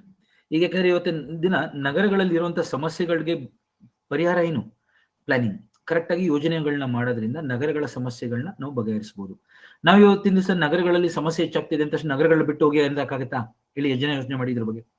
ನಗರಗಳಲ್ಲಿ ಸಮಸ್ಯೆ ಜಾಸ್ತಿ ಇದೆ ಅಂದ ತಕ್ಷಣ ನಾವು ನಗರಗಳು ಬಿಟ್ಟು ಹೋಗ್ಬಿಡಿ ಎಲ್ಲರೂ ವಾಪಸ್ ಹೊಟ್ಟೋಗಿ ಅನ್ನಕ್ಕಾಗತ್ತಾ? ಆಗಲ್ಲ. ಸೊ ಸಿಟೀಸ್ ತುಂಬಾ ಇಂಪಾರ್ಟೆಂಟ್ ಇವತ್ತಿನ ದಿವಸ, ಯಾಕೆಂದ್ರೆ ಎಂಪ್ಲಾಯ್ಮೆಂಟ್ ಜನರೇಟ್ ಮಾಡುತ್ತೆ, ಬಿಸ್ನೆಸ್, ಕಮರ್ಷಿಯಲ್, ಎಕನಾಮಿಕ್ ಹಬ್. ಗೊತ್ತಾಗ್ತಿದೆ ಎಲ್ಲರಿಗೂ? ನಗರ ಅರ್ಬನ್ ಏರಿಯಾಸ್ ಏನಿದೆ, ಎಕನಾಮಿಕ್ ಆಕ್ಟಿವಿಟೀಸ್ ಇರುತ್ತೆ ಇಲ್ಲಿ. ಕರೆಕ್ಟಾ? ಅಷ್ಟೋ ತರ ಕಮರ್ಷಿಯಲ್ ಬಿಸ್ನೆಸ್ ಆಕ್ಟಿವಿಟೀಸ್ ನಡೀತಾ ಇರುತ್ತೆ, ಎಷ್ಟೊಂದು ಬಿಸ್ನೆಸ್ ಸೆಟಪ್ಸ್ ಇರುತ್ತೆ, ಎಷ್ಟೊಂದು ಜನಕ್ಕೆ ಜಾಬ್ ಸಿಗ್ತಾ ಇರುತ್ತೆ ಇಲ್ಲಿ. ಗೊತ್ತಾಯ್ತಲ್ಲ? ಎಷ್ಟೋ ಬಿಸ್ನೆಸ್ಗಳು ನಡೀತಾ ಇರುತ್ತೆ. ಹಂಗೆ ಒಂದು ರೀತಿ ಹಬ್ ಇದು, business, commercial, economic hub, jobs, employment hub. ಎಲ್ಲ ಕಡೆಯಿಂದನೂ ವರ್ಕರ್ಸ್ ಬಂದು ಕೆಲಸ ಮಾಡ್ತಿರ್ತಾರೆ, ಟ್ಯಾಲೆಂಟೆಡ್ ವರ್ಕರ್ಸ್ ಇರ್ತಾರೆ ಇಲ್ಲಿ urban areas. So urban areas are like engines of economic growth. Engines of economic growth ಅಂತ ಇದ್ದೀನಿ ನಾನು. ಆರ್ಥಿಕ ಅಭಿವೃದ್ಧಿಯ ಕೇಂದ್ರಗಳು. ಸೊ ಗ್ರೋತ್ ಸೆಂಟರ್ಸ್ ಇವು ಅರ್ಬನ್ ಏರಿಯಾಸ್. ಎಷ್ಟು ಆದಾಯ ತೆರಿಗೆ ಕಲೆಕ್ಟ್ ಆಗುತ್ತೆ ಯೋಚನೆ ಮಾಡಿ. Commercial tax, property tax, income tax ಯೋಚನೆ ಮಾಡಿದಿರಾ? ದೇಶಕ್ಕೆ ತುಂಬಾ ಆದಾಯ ತರುತ್ತೆ, ರೆವೆನ್ಯೂ ಜನರೇಟ್ ಆಗುತ್ತೆ. ಗೊತ್ತಾಗ್ತಿದೆ ಎಲ್ಲರಿಗೂ? ರೆವೆನ್ಯೂ ಜನರೇಟ್ ಆಗುತ್ತೆ ದೇಶಕ್ಕೆ. ಇವಾಗ ಹೇಳ್ತಾ ಇದ್ರು ಯಾರೋ, ಬೆಂಗಳೂರು ಮತ್ತು ಮುಂಬೈದು ಏನು ಓವರ್ ಆಲ್ GDP ಇದೆಯಲ್ಲ, ಇವೆರಡು ನಗರದ್ದು GDP is equivalent to Pakistan ಅಂತ. ಅಥವಾ ಎಷ್ಟೋ ನಮ್ಮ ಸುತ್ತಮುತ್ತ ದೇಶಗಳಿದಾವಲ್ಲ, ಚಿಕ್ಕ ಚಿಕ್ಕ ದೇಶಗಳು, ಅವೆಲ್ಲ ಒಟ್ಟಿಗೆ ಸೇರಿಸಿದ್ರು ನಮ್ಮ ನಗರಗಳನ್ನ ಮೀರ್ಸಕ್ಕಾಗಲ್ವಂತೆ. ಗೊತ್ತಾಗ್ತಿದೆ ಎಲ್ಲರೂ? ಎಕ್ಸಾಂಪಲ್ ಹೆಂಗ್ ಹೇಳಿದೀನಿ ನಾನು ಅಂತ. ಇಂಜಿನ್ಸ್ ಆಫ್ ಎಕನಾಮಿಕ್ ಗ್ರೋತ್ ನಗರಗಳು. ಇದನ್ನ ನಾವು ಮ್ಯಾನೇಜ್ ಮಾಡಿದಷ್ಟು ನಮ್ಗೇನಾಗುತ್ತೆ? ದೇಶ ಅಭಿವೃದ್ಧಿ ಆಗುತ್ತೆ. ಅದಕ್ಕೆ ನಾವೇನ್ ಮಾಡ್ಬೇಕು? ಬರೀ ಒಂದು ಸಿಟಿನ ಡೆವಲಪ್ ಮಾಡೋದಲ್ಲ. ಈಗ ಬರೀ ಬೆಂಗಳೂರಲ್ಲ, ಬೇರೆ ಬೇರೆ ಚಿಕ್ಕ ಪಟ್ಟಣಗಳನ್ನ ನಾವು ಅಭಿವೃದ್ಧಿ ಪಡಬೇಕು. ಕ್ಲಾಸ್ 2, ಕ್ಲಾಸ್ 3 ಟೌನ್ಸ್ ಇರುತ್ತಲ್ಲ, ಕ್ಲಾಸ್ 1, ಕ್ಲಾಸ್ 2, ಕ್ಲಾಸ್ 3, ಅವುಗಳನ್ನ ನಾವು ಡೆವಲಪ್ ಮಾಡ್ತಾ ಹೋಗ್ಬೇಕು. ಅವಾಗ ಏನಾಗುತ್ತೆ? ಒಂದೇ ನಗರದ ಮೇಲೆ ಅವಲಂಬಿಕೆ ಕಮ್ಮಿ ಆಗುತ್ತೆ. ಜನಕ್ಕೆ ಅರ್ಥ ಆಯ್ತಿದ್ದು? ಈಗ ಒಂದೇ ನಗರದ ಮೇಲೆ ಅವಲಂಬಿಸಿದೀವಿ ನಾವು, ಆತರ ಆಗ್ಬಾರ್ದು. ಅದ್ರ ಸುತ್ತಮುತ್ತ ಇರೋ ಜಾಗಗಳನ್ನ ಅಭಿವೃದ್ಧಿ ಪಡಿಸ್ತಾ ಹೋದ್ರೆ, ಇವಾಗ ಹುಬ್ಳಿ, ಧಾರವಾಡ ಅಭಿವೃದ್ಧಿ ಪಡಿಸ್ಬೇಕು, ಬೆಳಗಾಂ ಅಭಿವೃದ್ಧಿ ಪಡಿಸ್ಬೇಕು, ಗುಲ್ಬರ್ಗಾ ಭಾಗ ಅಭಿವೃದ್ಧಿ ಪಡಿಸ್ಬೇಕು, ಬಿಜಾಪುರ ಅಭಿವೃದ್ಧಿ ಪಡಿಸ್ಬೇಕು, ಗೊತ್ತಾಯ್ತಲ್ಲ? ಬಳ್ಳಾರಿ ಭಾಗ ಅಭಿವೃದ್ಧಿ ಪಡಿಸ್ಬೇಕು. ಎಲ್ಲದಕ್ಕೂ ಪೊಟೆನ್ಷಿಯಲ್ ಇದೆ. ಕರೆಕ್ಟಾ? ಮಂಗಳೂರು, ಮೈಸೂರು, ಈ ರೀತಿ. ಅವಾಗ ಏನಾಗುತ್ತೆ? ಬೆಂಗಳೂರು ಮೇಲೆ ಪ್ರೆಷರ್ ಕಮ್ಮಿ ಆಗುತ್ತೆ. ಅರ್ಥ ಆಯ್ತಾ ಎಲ್ಲರಿಗೂ? ಪ್ರತಿಯೊಂದು ನಗರಕ್ಕೂ ಅದರದೇ ಆದಂತಹ ಒಂದು ಪ್ರಭಾವ ಇರುತ್ತೆ. ಯಾಕೆಂದ್ರೆ ಪ್ರತಿಯೊಂದು ನಗರದಲ್ಲಿ ಹಲವಾರು ಫಂಕ್ಷನ್ಸ್ ಇರುತ್ತೆ. ಹೌದಾ? ನೋಡಿ, ಈ ತರ ಎಷ್ಟೊಂದು ಫಂಕ್ಷನ್ಸ್ ಇರುತ್ತೆ, ಕಾರ್ಯಗಳಿರುತ್ತೆ, ಕಾರ್ಯ ಚಟುವಟಿಕೆಗಳಿರುತ್ತೆ. ಕರೆಕ್ಟಾಗಿ ಗೊತ್ತಾಗ್ತಿದೆ ಎಲ್ಲರಿಗೂ? ಆ ನಗರ ಏನಾಗುತ್ತೆ? ಒಂದು ನಗರ ಇದೆ ಅಂದ್ರೆ ಅದ್ರ ಸುತ್ತಮುತ್ತ ಪ್ರದೇಶದ ಮೇಲೆ ಪ್ರಭಾವ ಬೀರ್ತಾ ಇರುತ್ತೆ. ಈಗ ಬೆಂಗಳೂರು ನಗರದ್ದು ಸಾಫ್ಟ್ವೇರ್ ಏನ್ ಇದ್ ಮಾಡ್ತಾರಲ್ಲ, ಸಾಫ್ಟ್ವೇರ್ ಇಲ್ಲಿ ಏನು ಬರೀತಾರಲ್ಲ, ಸಾಫ್ಟ್ವೇರ್ ನಮ್ಮ ಬೆಂಗಳೂರು ನಗರದಲ್ಲಿ ಸಾಫ್ಟ್ವೇರ್ ಡೆವಲಪ್ಮೆಂಟ್ ಬೆಂಗಳೂರಲ್ಲಿ, ಅದು ಎಲ್ಲಾ ಕಡೆ ಯೂಸ್ ಮಾಡ್ತಾರೆ ಜಗತ್ತಿನಾದ್ಯಂತ. ಸೊ ಎಲ್ಲೇ ಹೋದ್ರೂ ಗೊತ್ತಿರುತ್ತೆ ಎಲ್ಲರಿಗೂ ಬೆಂಗಳೂರು. ನಾನು ಒಂದ್ಸತಿ ಐಸ್ಲ್ಯಾಂಡ್ ನ ರೇಜವಿಕ್ ಅಲ್ಲಿ ಇದ್ದೀನಿ. ಯಾವ ಊರಿಂದ ಬಂದ್ರಿ ಅಂತ ಕೇಳಿದ್ರು ಅವರು. ಇಂಡಿಯಾ, ಬ್ಯಾಂಗ್ಳೂರ್ ಅಂದೆ ನಾನು. ಅದು ಗೊತ್ತಾಯ್ತು ಅವ್ರಿಗೆ, ಬೆಂಗಳೂರು ಅಂದ ತಕ್ಷಣ ಗೊತ್ತಾಯ್ತಲ್ಲ. ಸೊ ಬೆಂಗಳೂರು, ಓ ಸಾಫ್ಟ್ವೇರ್ ಅಂತಾರೆ ಅವರು. ಆಗ ಅಂದ್ರೆ ಏನಂತ, ಅಷ್ಟು ಪ್ರಭಾವ ಇದೆ ನಮ್ಮ ನಗರದ್ದು ಅಂತ.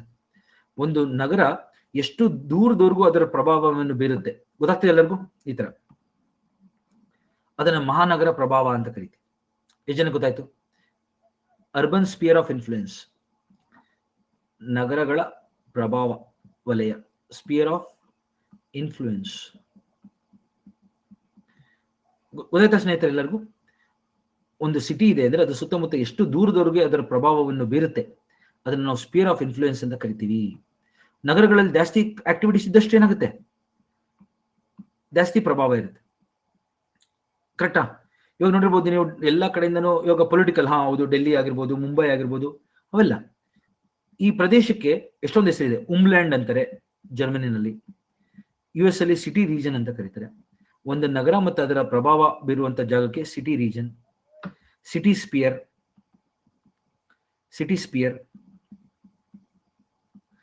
ನಾವು ಕಟ್ಕೊಳ್ಳಿ. ಸಿಟಿ ಮತ್ತು ಅದರ ಸುತ್ತ, ನಗರ ಮತ್ತು ಅದರ ಸುತ್ತ ಇರುವಂತಹ ಗೋಳ, ಉಮ್ಲ್ಯಾಂಡ್ ಜರ್ಮನಿನಲ್ಲಿ. ಉಮ್ಲ್ಯಾಂಡ್ ಸಿಟಿ ವಲಯ, ಸಿಟಿ ಪ್ರದೇಶ ಅಂತೆಲ್ಲ ಕರೀತಾರೆ. ಇದು ಒಂದು ನಗರ, ಅದರ ಸುತ್ತ ಇರುವಂತಹ ಪ್ರಭಾವ. ನೋಡಿ, ಅದರ ಪ್ರಭಾವ ಜಾಸ್ತಿ ಇದ್ದಷ್ಟು ದೂರದಿಂದ ಜನಗಳು ಬರ್ತಾರೆ ಇಲ್ಲಿಗೆ. ಹೌದಾ? ಎಷ್ಟು ಜನಕ್ಕೆ ಹೋಗ್ತೀರಾ ಇದಕ್ಕೆ? ದೂರದಿಂದ ಪ್ರದೇಶಗಳಿಂದ ಜನಗಳು ಬರ್ತಾರೆ ಅಲ್ಲಿರುವಂತಹ ಫಂಕ್ಷನ್ಸ್, ಕಾರ್ಯಗಳನ್ನ ಉಪಯೋಗಿಸ್ಕೊಳ್ಳೋದಕ್ಕೆ. ಗೊತ್ತಾಯ್ತಲ್ಲ? ಎಷ್ಟು ಜನಕ್ಕೆ ಅರ್ಥ ಆಗ್ತಾ ಇದೆ ಇದು? ಅದನ್ನ ನಾವು ರೇಂಜ್ ಅಂತ ಕರಿತೀವಿ. ಎಷ್ಟು ದೂರದಿಂದ ಕಾರ್ಮಿಕರು ಬರ್ತಾರೆ, ಎಷ್ಟು ದೂರದಿಂದ ಜನಗಳು ಬರ್ತಾರೆ, ಅಲ್ಲಿರುವಂತ ವ್ಯವಸ್ಥೆಯನ್ನು ಉಪಯೋಗಿಸಲು ಎಷ್ಟು ದೂರದಿಂದ ಬರ್ತಾರೆ, ಅದನ್ನ ರೇಂಜ್ ಅಂತ ಕರಿತೀವಿ. Range maximum distance people are willing to travel to avail that goods and service. ಒಂದು ಗೂಡ್ಸ್ ಅಥವಾ ಸರ್ವಿಸ್ ನ ಉಪಯೋಗಿಸ್ಕೊಳ್ಳೋದಕ್ಕೆ ಎಷ್ಟು ದೂರದಿಂದ ಬರ್ತಾರೆ ಜನ, ಅದನ್ನ ರೇಂಜ್ ಅಂತ ಕರಿತೀವಿ. ಒಂದು ಎಕ್ಸಾಂಪಲ್ ಕೊಡ್ತೀನಿ ನೋಡಿ, ಸಿಂಪಲ್ ಎಕ್ಸಾಂಪಲ್. ಇವಾಗ ನಾವು ಯಾವುದೋ ಒಂದು ಕಡೆ ಹೋಟೆಲ್ ಹೋಗಿರ್ತೀವಿ, ತುಂಬಾ ಇಷ್ಟ ಆಗುತ್ತೆ ಊಟ ನಿಮ್ದಲ್ಲಿ, ಏನೋ ಒಂದು ಊಟ, ಫಾರ್ ಎಕ್ಸಾಂಪಲ್ ಏನೋ ತಿಂಡಿ ತಿನಿಸು ನಿಮ್ಗೆ ತುಂಬಾ ಇಷ್ಟ ಆಗುತ್ತೆ, ತುಂಬಾ ಪಾಪ್ಯುಲರ್, ಆದ್ರೆ ನಿಮ್ಮ ಮನೆಯಿಂದ ದೂರ ಅದು. ಆದ್ರೂ ನಿಮಗೆ ಸಮಯ ಸಿಗ್ದಲ್ಲ ಅಷ್ಟು ದೂರ ಹೋಗ್ತೀರಾ ತಾನೆ, ಅಷ್ಟು ದೂರದಲ್ಲಿ ಹೋಟ್ಲ್ ಒಂದ್ಸತಿ ಹೋಗ್ತೀರಾ. ಆ ಹೋಟ್ಲ್ ಅವ್ರು ಕೇಳ್ತಾರೆ, ಸರ್ ಎಲ್ಲಿ ನಿಮ್ಮ ಮನೆ, ಇವಾಗ ಎಲ್ಲಿಂದ ಬಂದಿದ್ದೀರಾ ಅಂದ್ರೆ ನೀವು ಹೇಳ್ತೀರಾ ಅಷ್ಟು ದೂರದಿಂದ ಬಂದಿದ್ದೀರಾ ಅಂದ್ರೆ ಅವ್ರಿಗೆ ಗೊತ್ತಾಗುತ್ತೆ, ಓ ನಮ್ಮ ಹೋಟೆಲ್ ಬಿಸ್ನೆಸ್ ಎಷ್ಟು ದೂರದಿಂದ ಆಗ್ತಾ ಇದೆ. ಗೊತ್ತಾಯ್ತು ಎಲ್ಲರಿಗೂ, ರೇಂಜ್ ಹೇಳುತ್ತದು, ಗೊತ್ತಲ್ಲ. So that is showing the potential of the place. ಆ ಜಾಗದ ರೇಂಜ್ ಹೇಳುತ್ತದು. Maximum distance people are willing to travel. ಹಂಗೆ ಆ ಸಿಟಿನಲ್ಲಿ ಆ ಸರ್ವಿಸ್ ಇರುತ್ತಲ್ಲ, ಹೋಟೆಲ್, ಆ ಹೋಟೆಲ್ ನಡೆಸೋದಿಕ್ಕೆ ಅಂತಾನೆ ಅವ್ರದೇ ಆದಂತ ಒಂದು ಸರ್ವಿಸ್ ಇರುತ್ತೆ. ಅಲ್ಲೇ ಒಂದಷ್ಟು ಜನ ಬಂದು ದಿನಾಗ್ಲೂ ಬರ್ತಾ ಇರ್ತಾರೆ, ಗೊತ್ತಲ್ಲ. ಮಿನಿಮಮ್ ಪಾಪ್ಯುಲೇಷನ್ ಆ ಹೋಟೆಲ್ಗೆ ಹೋದ್ರೆ ಮಾತ್ರ ಅವ್ರ ಹೋಟೆಲ್ನ ಮುಂದುವರ್ಸಕ್ ಸಾಧ್ಯ. ಅದಕ್ಕೆ ನೀವು ನೋಡಿರ್ಬೋದು, ಒಂದು ಹೋಟೆಲ್ ಇದೆ ಅಂದ್ರೆ ಅದು ಯಾವಾಗ್ಲೂ ಬಿಸಿ ಇರುತ್ತೆ, ಅಲ್ಲಿ ಸುತ್ತಮುತ್ತ ಜನ ಬರ್ತಾನೆ ಇರ್ತಾರೆ. ಅದನ್ನ ನಾವು ಥ್ರೆಶೋಲ್ಡ್ ಅಂತ ಕರಿತೀವಿ. Threshold is minimum population required to run the business successfully. ಗೊತ್ತಾಗ್ತಿದೆ ಎಲ್ಲರಿಗೂ? ಎಷ್ಟು ಜನ ಇಲ್ಲಿ ಬರ್ತೀನಿ ನೋಡಿ, ಎಲ್ಲಾನು ನಾನು ಇಲ್ಲಿ ಹಾಕಿದ್ದೀನಿ. ಸೊ ನೀವು ಜ್ಞಾಪಕಿಟ್ಕೊಳ್ಬೇಕು, ಎಲ್ಲ ಟಾಪ್ ಕಾನ್ಸೆಪ್ಟ್ಸ್ ನಾನು ಆಲ್ರೆಡಿ ಮೆನ್ಷನ್ ಮಾಡಿದ್ದೀನಿ, ನಾನು ಇಲ್ಲಿ ಇದು ಬರಿತಾ ಇದ್ದೀನಿ ಅಷ್ಟೇ. ಥ್ರೆಶೋಲ್ಡ್ ಅಂದ್ರೆ minimum population required to run the business. Minimum population required to run the business. ಇವಾಗ ಒಂದು ಹೋಟೆಲ್ ಇದೆ ಅನ್ಕೊಳ್ಳಿ, ತುಂಬಾ ಫೇಮಸ್ ಹೋಟೆಲ್ ಅಂತ. ಅದಕ್ಕೆ ಒಂದು ತಿಂಗಳಿಗೆ 1,000 ಜನ ಕಸ್ಟಮರ್ಸ್ ಬಂದ್ರೆ ನೆಕ್ಸ್ಟ್ ತಿಂಗಳು ಅವರು ಲಾಭದಾಯಕವಾಗಿ ನಡೆಸ್ಬೋದು. 1000 ಬರ್ಲಿಲ್ಲ ಅನ್ಕೊಳ್ಳಿ, ಒಂದು 700 ಜನ ಬಂದ್ರು ಅನ್ಕೊಳ್ಳಿ, ಏನಾಗುತ್ತೆ, ಸ್ವಲ್ಪ ಇಕ್ಕಟ್ಟಾಗುತ್ತೆ ಅವ್ರಿಗೆ. ಯಾಕೆಂದ್ರೆ ಅವರು ಲೇಬರ್ ಕಾಸ್ಟ್ ಕೊಡಕ್ಕಿರುತ್ತೆ, ಎಲೆಕ್ಟ್ರಿಸಿಟಿ, ವಾಟರ್, AC, ಆಮೇಲೆ ರಾಷನ್ ತಗೊಳಕ್ಕಿರುತ್ತೆ, ಆ ಜಾಗದ ರೆಂಟ್ ಕಟ್ಟಕ್ಕಿರುತ್ತೆ, ನೋಡಿದ್ರಲ್ಲ. ಸೊ ಇಕ್ಕಟ್ಟಲ್ಲಿ ನಡೆಸ್ತಾ ಇರ್ತಾರೆ. ಅದು ಥ್ರೆಶೋಲ್ಡ್. 1000 ಇಸ್ ಥ್ರೆಶೋಲ್ಡ್ ಅಂದ್ರೆ 1000 ಜನ ಬರಲೇಬೇಕು. 2000 ಜನ ಬಂದ್ರು ಅನ್ಕೊಳ್ಳಿ, ಏನಾಗೋದು, ಪ್ರಾಫಿಟ್. 3000 ಜನ ಬಂದ್ರು ಅನ್ಕೊಳ್ಳಿ, ಇನ್ನೂ ಪ್ರಾಫಿಟ್. ಅವಾಗ ಏನ್ ಮಾಡ್ತಾರೆ ಅವರು, ನಾನು ಬಿಸ್ನೆಸ್ ನಡೆಸ್ತಾ ಇದ್ದೀನಿ, ಹೌದು ಜಾಸ್ತಿ ಜನ ಬರ್ತಾ ಇದಾರೆ, ಅವಾಗ ನಾನು ಏನ್ ಮಾಡ್ತೀನಿ, ಹೊಸ ಬ್ರಾಂಚಸ್ ಶುರು ಮಾಡ್ತೀನಿ. ನೋಡಿದಿರಾ, ಅದೇ ಹೋಟೆಲ್ಗಳದ್ದು ಎಷ್ಟೊಂದು ಫ್ರಾಂಚೈಸಿ ಬರುತ್ತವೆ. ಅವಾಗ ಫ್ರಾಂಚೈಸಿಗಳು ಓಪನ್ ಮಾಡ್ತೀವಿ, ಇಲ್ಲಾಂದ್ರೆ ಇನ್ನೂ ಜಾಸ್ತಿ ಎಕ್ಸ್ಪ್ಯಾಂಡ್ ಮಾಡ್ತೀನಿ ಬಿಸ್ನೆಸ್ ಅವ್ರು. ನಾನು ಜಾಸ್ತಿ ಜನ ಕಸ್ಟಮರ್ಸ್ ಬರ್ತಾರೆ ಸಿಟಿ ಆದ್ಯಂತ ನಾನು ಮಾಡ್ತೀನಿ. ಥ್ರೆಶೋಲ್ಡ್ ಗೊತ್ತಾಯ್ತಲ್ಲ, minimum population required to run the business successfully. ಇದನ್ನ ಕಟ್ಕೊಳ್ಳಿ. ಥ್ರೆಶೋಲ್ಡ್ ಮತ್ತು ರೇಂಜ್ ಇಲ್ಲಿದೆ ನೋಡಿ. ಒಂದು ನಗರ ಇದೆ A, Nagar A, Nagar B, C, D, ಇನ್ನೊಂದು ದೊಡ್ಡ ನಗರ ಇ. ಆಯ್ತಾ? ಪ್ರತಿಯೊಂದು ನಗರದ ಅದರದೇ ಆದ ಪ್ರಭಾವ ಇದೆ ನೋಡಿ. ಇದು ಬೆಂಗಳೂರು ಅನ್ಕೊಳ್ಳೋಣ. ಈ ನಗರದ ಪ್ರಭಾವ ಬಾಕಿ ನಗರಗಳನ್ನು ಸೇರಿಸ್ಕೊತಾ ಇದೆ. ಕೆಲವು ವಿಷಯಗಳಲ್ಲಿ ಏನಾಗುತ್ತೆ, ಎಲ್ಲರೂ ಬೆಂಗಳೂರು ಬರಲೇಬೇಕು, ಸುತ್ತಮುತ್ತ ನಗರದವರು ಇಲ್ಲಿ ಬರಬೇಕು ಕೆಲವು ಸರ್ವಿಸಸ್ಗೆ. ಆದ್ರೆ ಕೆಲವು ಸರ್ವಿಸಸ್ ಇಲ್ಲೇ ಒದಗಿಸುತ್ತೆ ಆ ಜಾಗದವ್ರಿಗೆ. ಕರೆಕ್ಟಾ? ಆ ರೀತಿ. ಸೊ ಈ ದೊಡ್ಡ ನಗರ ಇರೋದ್ರಿಂದ ಇದರದ್ದು ಜಾಸ್ತಿ ಪ್ರಭಾವ, ಜಾಸ್ತಿ ಮಹಾನಗರ ಪ್ರಭಾವ, ಇನ್ಫ್ಲೂಯೆನ್ಸ್ ಜಾಸ್ತಿ. ಸೊ ನೀವು ಮಹಾನಗರ ಪ್ರಭಾವ ಅಂದಾಗ ಎರಡು ಹೇಳ್ಬೇಕು, ಥ್ರೆಶೋಲ್ಡ್ ಅಂದ್ರೇನು, ರೇಂಜ್ ಅಂದ್ರೇನು. ರೇಂಜ್ ಅಂದ್ರೆ ಡಿಸ್ಟೆನ್ಸ್, ಎಷ್ಟು ದೂರ ಜನಗಳು ಬರ್ತಾರೆ ಆ ಪರ್ಟಿಕ್ಯುಲರ್ ಗೂಡ್ಸ್ ಮತ್ತು ಸರ್ವಿಸಸ್ ನ ತಗೊಳ್ಳಿಕ್ಕೆ, ಗೊತ್ತಾಯ್ತಲ್ಲ. ಥ್ರೆಶೋಲ್ಡ್ ಅಂದ್ರೆ minimum population required to run the business. ಎಷ್ಟು ಜನಕ್ಕೆ ಅರ್ಥ ಆಯ್ತಿದ್ದು ಥ್ರೆಶೋಲ್ಡ್ ಮತ್ತು ರೇಂಜ್? ಎಷ್ಟೊಂದು ಬಿಸ್ನೆಸ್, ಚಿಕ್ಕ ಬಿಸ್ನೆಸ್ಗಳು ಮುಚ್ಚೋಗ್ತಾವೆ ನೋಡಿದಿರಾ, ಯಾಕೆಂದ್ರೆ ಅವ್ರಿಗೆ ಅಷ್ಟು ಲಾಭ ಬರ್ತಾ ಇರಲ್ಲ, ಅಷ್ಟು ಜನ ಬರ್ತಾ ಇರಲ್ಲ. ಫಸ್ಟ್ ತಿಂಗಳು, 2 ತಿಂಗಳು, 3 ತಿಂಗಳು ನೋಡ್ತಾರೆ ಅವರು. ಕಸ್ಟಮರ್ಸ್ ಹೆಚ್ಚಾದ್ರೆ ಅವ್ರು ಮುಂದುವರಿಸ್ಬೋದು, ಇಲ್ಲ ಅಂದ್ರೆ ಅವರು ನೋಡ್ತಾರೆ, ಇದ್ರಲ್ಲಿ ಯಾಕೋ ನಮ್ಗೆ ಥ್ರೆಶೋಲ್ಡ್ಗಿಂತನೂ ಕಡಿಮೆ ಲಾಭ ಆಗ್ತಾ ಇದೆ, ಅವಾಗ ಅವರು ಮುಚ್ತಾರೆ ಅಂಗಡಿನ, ಬಿಸ್ನೆಸ್ ಕ್ಲೋಸ್ ಆಗೋಗುತ್ತದೆ. ಮಿನಿಮಮ್ ಬಿಸ್ನೆಸ್ ಆಗ್ಲೇಬೇಕು, ಮಿನಿಮಮ್ ಪಾಪ್ಯುಲೇಷನ್ ಕಸ್ಟಮರ್ಸ್ ಬರಬೇಕು, ಅವಾಗ ಅದನ್ನ ನಾವು ನಡೆಸಬಹುದು ಮುಂದಕ್ಕೆ. That is called as threshold.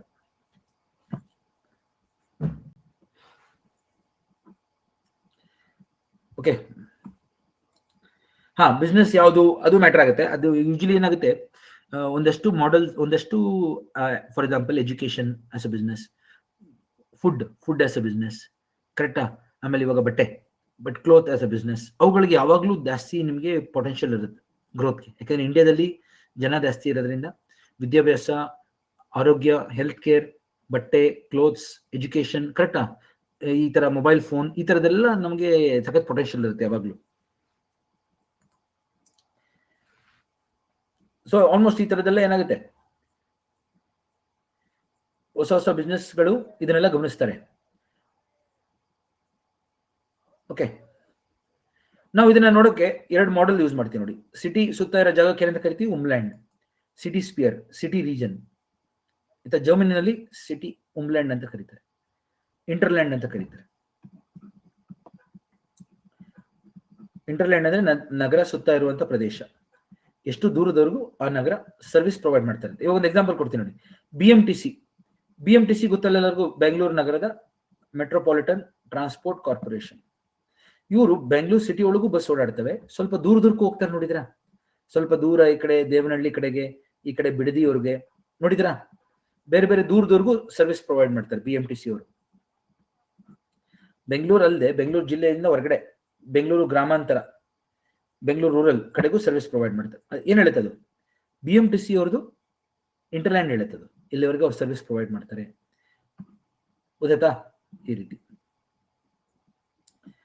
ನೋಡಿ, ನಾವು ಇಲ್ಲಿ ಒಂದು ಸಿದ್ಧಾಂತ ನೆನಪಿಟ್ಕೊಳ್ಬೇಕು. ಗ್ರಾವಿಟಿ ಮಾಡೆಲ್ ಅಂತ ಇದೆ. GK ಜಿಫ್, ನಾನು ಹೇಳಿದ್ನಲ್ಲ, ನಾವು GK ಜಿಫ್ ಅವರು Newton's law of gravitation apply ಮಾಡ್ತಾರೆ ಇನ್ಫ್ಲೂಯೆನ್ಸ್ ಹೇಳೋದಕ್ಕೆ, ಮಹಾನಗರ ಪ್ರಭಾವ ಹೇಳೋದಕ್ಕೆ. GK ಜಿಫ್ ಅವರು, ಜಾರ್ಜ್ ಕಿಂಗ್ಸ್ಲೆ ಜಿಫ್ ಅವರು ಗ್ರಾವಿಟಿ ಮಾಡೆಲ್ ನ ಬಳಸ್ತಾ ಇದ್ದಾರೆ. Let's say city A, let's say city B. City A population ನೋಡಿ,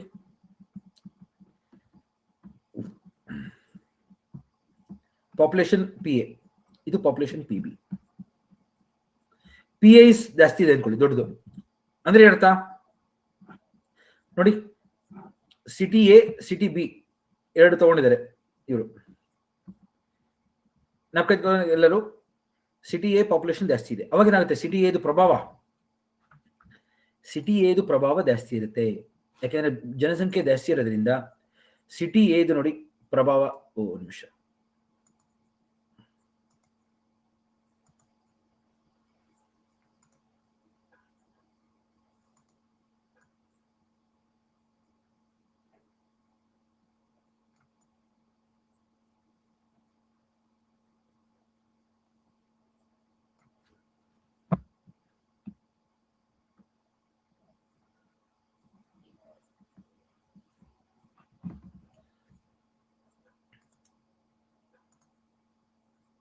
ಇಲ್ಲಿ ನೋಡಿ, ಸಿಟಿ ಎದು ಪ್ರಭಾವ ನೋಡಿ ಜಾಸ್ತಿ ಇದೆ. ಅಂದ್ರೆ ಜಾಸ್ತಿ ದೂರದವರೆಗೂ ಅದ್ರ ಸರ್ವಿಸ್ ಪ್ರೊವೈಡ್ ಮಾಡ್ತಾ ಇದೆ, ಇಲ್ಲಿವರೆಗೂ ಬರ್ತಾ ಇದೆ. ಅದೇ ಸಿಟಿ ಬಿ ಪ್ರಭಾವ ನೋಡಿ ಕಮ್ಮಿ ಇದೆ, ಇದಕ್ಕಿಂತ ಸ್ವಲ್ಪ ಕಮ್ಮಿ ಇದೆ ಸಿಟಿ ಬಿ. ಹೌದಾ? ಪಾಪ್ಯುಲೇಷನ್ ಜಾಸ್ತಿ ಇರೋದ್ರಿಂದ ಸಿಟಿ ಎದು ಜಾಸ್ತಿ ಸರ್ವಿಸಸ್ ಇದೆ ಇಲ್ಲಿ. PA is more than PB. As result, ತುಂಬಾ ದೊಡ್ಡ ನಗರ ಆದಷ್ಟು ಏನಾಗುತ್ತೆ? ನಗರ ದೊಡ್ಡದಾದಷ್ಟು ಅದರ ಪ್ರಭಾವ ಜಾಸ್ತಿ ಇರುತ್ತೆ, ವ್ಯವಸ್ಥೆಗಳು ಜಾಸ್ತಿ ಇರುತ್ತೆ, ಸೌಲಭ್ಯಗಳು ಜಾಸ್ತಿ ಇರುತ್ತೆ. ಸೊ ಜಾಸ್ತಿ ಜನಕ್ಕೆ ಸರ್ವ್ ಮಾಡುತ್ತೆ, ಅದು ಜಾಸ್ತಿ ಏರಿಯಾದಿಂದ ಬರ್ತಾರೆ. ಗೊತ್ತಾಯ್ತಾ ಎಲ್ಲರಿಗೂ?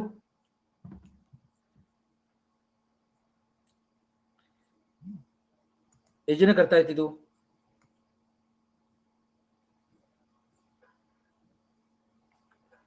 ಸೊ ಎಕ್ಸಾಂಪಲ್ ಬರೆಯುವಾಗ ಸ್ವಲ್ಪ ಕರೆಕ್ಟಾಗಿ ಬರೀರಪ್ಪ.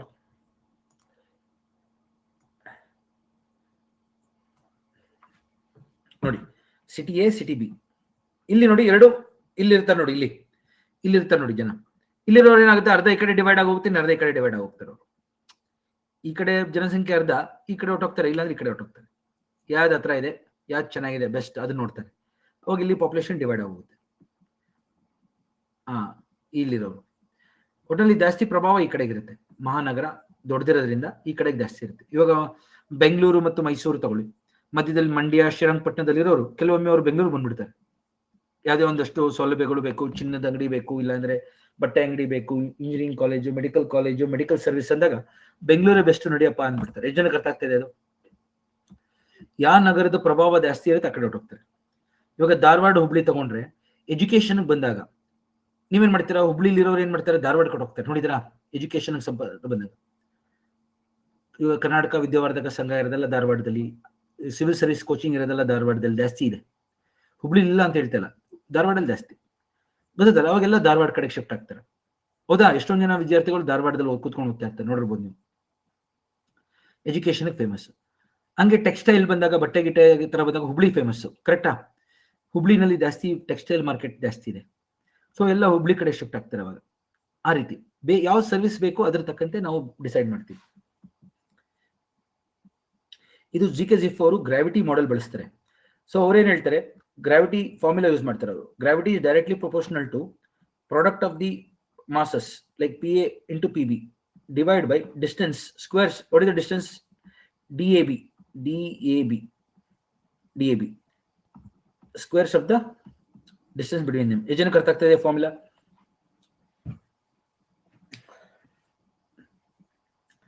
ಸಿಟಿ ಎ ಮತ್ತೆ ಸಿಟಿ ಬಿ ಮಧ್ಯೆ ಇರುವ ಅಂತರ ಎಷ್ಟು? DAB. ಅದು ಈ ಅಂತರ. ಪಾಪ್ಯುಲೇಷನ್ PA, ಇದು ಪಾಪ್ಯುಲೇಷನ್ PB. ಪಾಪ್ಯುಲೇಷನ್ PA ಜಾಸ್ತಿ ಇರೋದ್ರಿಂದ ಯಾವ ಕಡೆಗೆ ಇರುತ್ತೆ ಜಾಸ್ತಿ? Pull towards city A. Gravity is more towards city A. ಗುರುತ್ವಾಕರ್ಷಣೆ ಮಾದರಿ ಇದು ಯಾವ ಕಡೆಗೆ ಜಾಸ್ತಿ? ಸಿಟಿ ಎ ಕಡೆಗೆ ಇರುತ್ತೆ. ಅರ್ಥ ಆಯ್ತಾ ಎಲ್ಲರಿಗೂ? Newton's law of gravitation apply ಮಾಡ್ತಾರೆ ಇವರು. ಅದಕ್ಕೆ ಗ್ರಾವಿಟಿ ಮಾಡೆಲ್. ಗೊತ್ತಾಯ್ತಾ ಎಲ್ಲರಿಗೂ ಏನಕ್ಕೆ ಗ್ರಾವಿಟಿ ಮಾಡೆಲ್ ಅಂತ ಬಂತು ಅಂತ?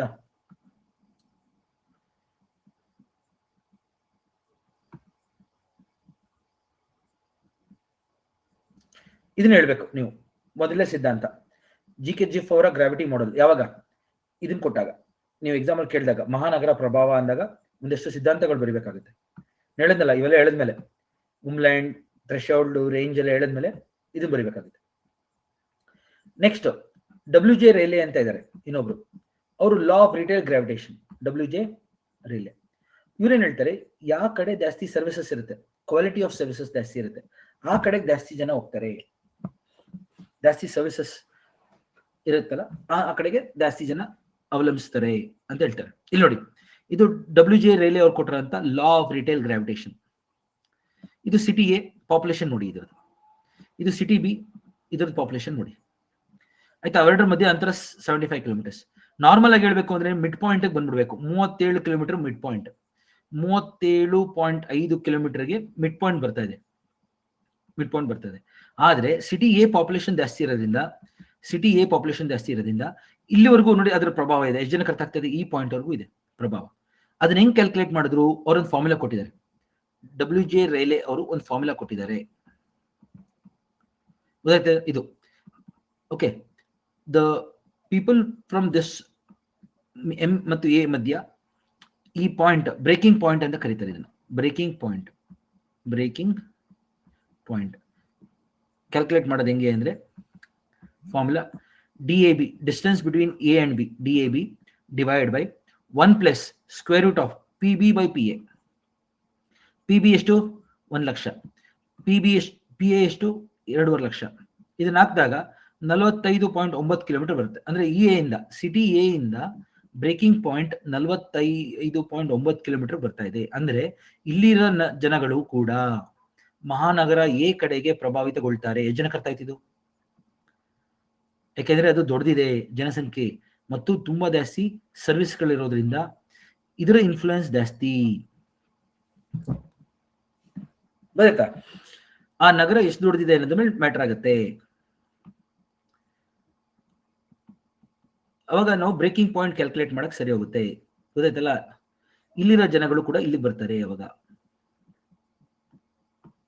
ಓಕೆ, ಬರೀತಾರಲ್ಲ ಇದನ್ನ ಕೇಳಿದ್ರೆ ಎಕ್ಸಾಮ್ ಅಲ್ಲಿ ಫಾರ್ಮುಲಾ ಹಾಕಿ. ಈ ಫಾರ್ಮುಲಾ ನಾವು ಕಟ್ಕೊಳ್ರಪ್ಪ ಎಲ್ಲರೂ. ಬ್ರೇಕಿಂಗ್ ಪಾಯಿಂಟ್ ಅನ್ನ ಹೆಂಗ್ ಕ್ಯಾಲ್ಕುಲೇಟ್ ಮಾಡೋದು ಅಂತ ತೋರಿಸಿದ್ದೀನಿ ನಾನು. ಇದನ್ನ ನಾವು ಎಷ್ಟೊಂದ್ ಕಡೆ ಬಳಸ್ಬೋದು. ಆಯ್ತಾ? ಇದನ್ನ ನಾನು ಒಂದು ಎಕ್ಸಾಂಪಲ್ ಕೊಟ್ಟು ಹೇಳ್ತೀನಿ ನೋಡಿ.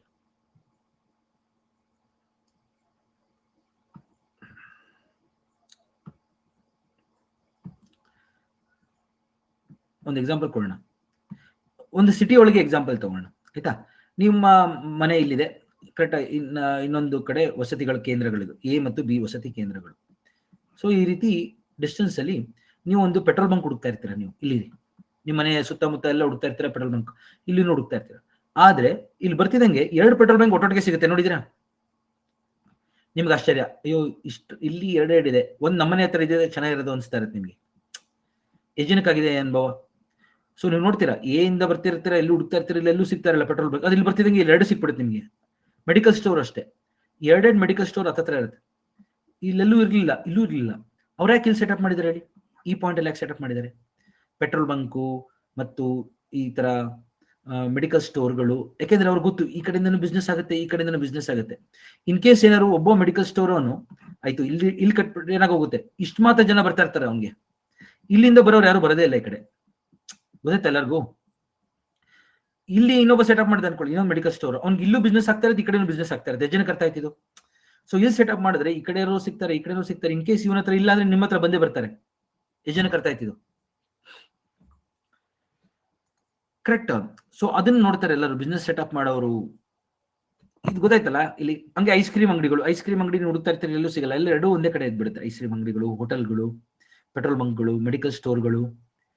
ಈ ಮಿಡ್ ಪಾಯಿಂಟ್ ಗಿಂತ ಬ್ರೇಕಿಂಗ್ ಪಾಯಿಂಟ್ ಅಂತ ಕರಿತೀವಿ Pooja, not the mid point, breaking point. Breaking point ನ ಗಮನಿಸ್ತಾರೆ ಅವರು. ಆಮೇಲೆ ಟ್ರಾನ್ಸ್ಪೋರ್ಟೇಷನ್ ಗಮನಿಸ್ತಾರೆ, ಸಾರಿಗೆ ಚೆನ್ನಾಗಿರ್ಬೇಕು, ರೋಡ್ ಕನೆಕ್ಟಿವಿಟಿ ಇರಬೇಕು, ಗೊತ್ತಾಯ್ತಾ ಎಲ್ಲರಿಗೂ? ಇವಾಗ ಎಕ್ಸಾಂಪಲ್ ಕೊಟ್ಟೆ ನೋಡಿ, ಇಲ್ಲಿ ಏನೋ ಶಿಫ್ಟ್ ಆದ ಅನ್ಕೊಡಿ ಒಬ್ಬ ಮೆಡಿಕಲ್ ಸ್ಟೋರ್ ಅವನು ಈ ಕಡೆಗೆ, ಅವಾಗ ಏನಾಗುತ್ತೆ, ಇವನ್ಗೆ ಜಾಸ್ತಿ ಬಿಸ್ನೆಸ್ ಆಗುತ್ತೆ ಇಲ್ಲಿರೋವನಿಗೆ. ಆಸ್ ಎ ರಿಸಲ್ಟ್ ಅವ್ರು ಏನ್ ಮಾಡ್ತಾರೆ, ಎರಡು ಒಟ್ಟಿಗೆ ಇಲ್ಲಿ ಬಂದ್ಬಿಡ್ತಾರೆ. ಅವಾಗ ಇಲ್ಲಿರೋರು ಎಲ್ಲಾ ಬಿಸ್ನೆಸ್ ಕ್ಯಾಪ್ಚರ್ ಮಾಡಬಹುದು. ಕ್ಲಿಯರ್? ನೆನಪಿಟ್ಕೊಳ್ಳಿ, ಒಳ್ಳೆ ಸಿದ್ಧಾಂತ ಹೇಳ್ಕೊಟ್ಟಿದ್ದೀನಿ ನಾನು ಇವತ್ತು ನಿಮಗೆ. ಅರ್ಬನ್ ಪ್ಲಾನಿಂಗ್ ಹೇಳ್ಕೊಟ್ಟಿದ್ದೀನಿ, ಅರ್ಬನ್ ಸ್ಟ್ರಕ್ಚರ್ ಹೆಂಗಿರುತ್ತೆ, ನಗರಗಳು ಯಾವ ರೀತಿ ಇರುತ್ತೆ. Okay,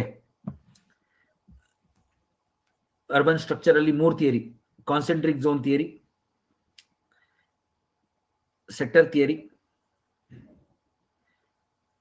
multiple nuclear theory. 3 ಯಾರ್ಯಾರು ಕೊಟ್ಟಿದ್ದು ಅಂತ ನಾವು ಕಟ್ಕೊಳ್ಳಿ.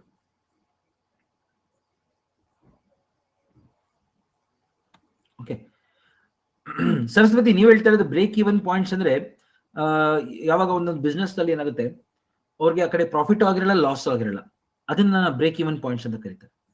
ಗೊತ್ತಾಯ್ತಲ್ಲ? ಬಿಸ್ನೆಸ್ ಆಗಿರುತ್ತೆ, ಆ ಬಿಸ್ನೆಸ್ ಆಗಿರೋದು ಏನಾಗುತ್ತೆ, ಅವ್ರಿಗೆ ಅದು ಪ್ರಾಫಿಟ್ ಅಂತಾನೂ ಕನ್ಸಿಡರ್ ಆಗಲ್ಲ, ಲಾಸ್ ಅಂತಾನೂ ಕನ್ಸಿಡರ್ ಆಗಲ್ಲ, ರನ್ನಿಂಗ್ ಕಾಸ್ಟ್ ಬಂದಿರುತ್ತೆ ಅಷ್ಟೇ. ಅರ್ಥ ಆಯ್ತಾ ಬ್ರೇಕ್ ಈವನ್ ಪಾಯಿಂಟ್ಸ್ ಅಂದ್ರೆ?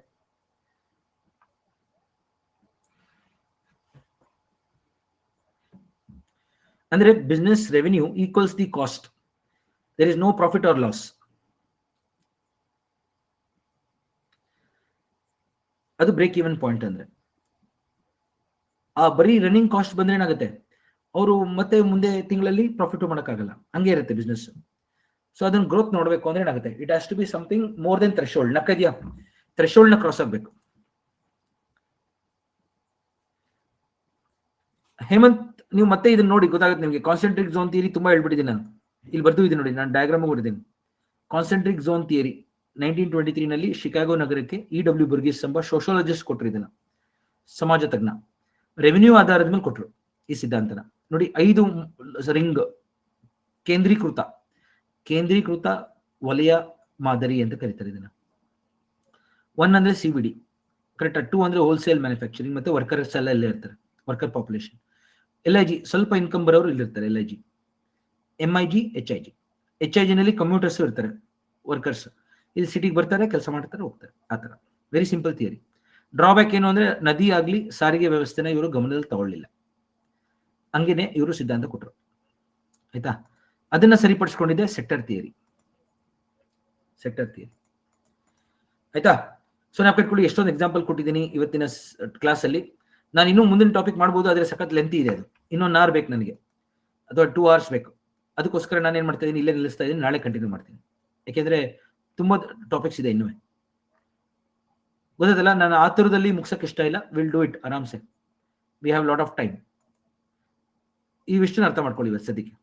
ಸೆಕ್ಟರ್ ಥಿಯರಿ ಮತ್ತು ಅರ್ಬನ್ ಸ್ಟ್ರಕ್ಚರ್ಸ್ ಕವರ್ ಮಾಡಿದ್ದೀನಿ, ನಾಳೆ ಇದು ಮುಗಿಸ್ತೀನಿ. Tomorrow I will complete this.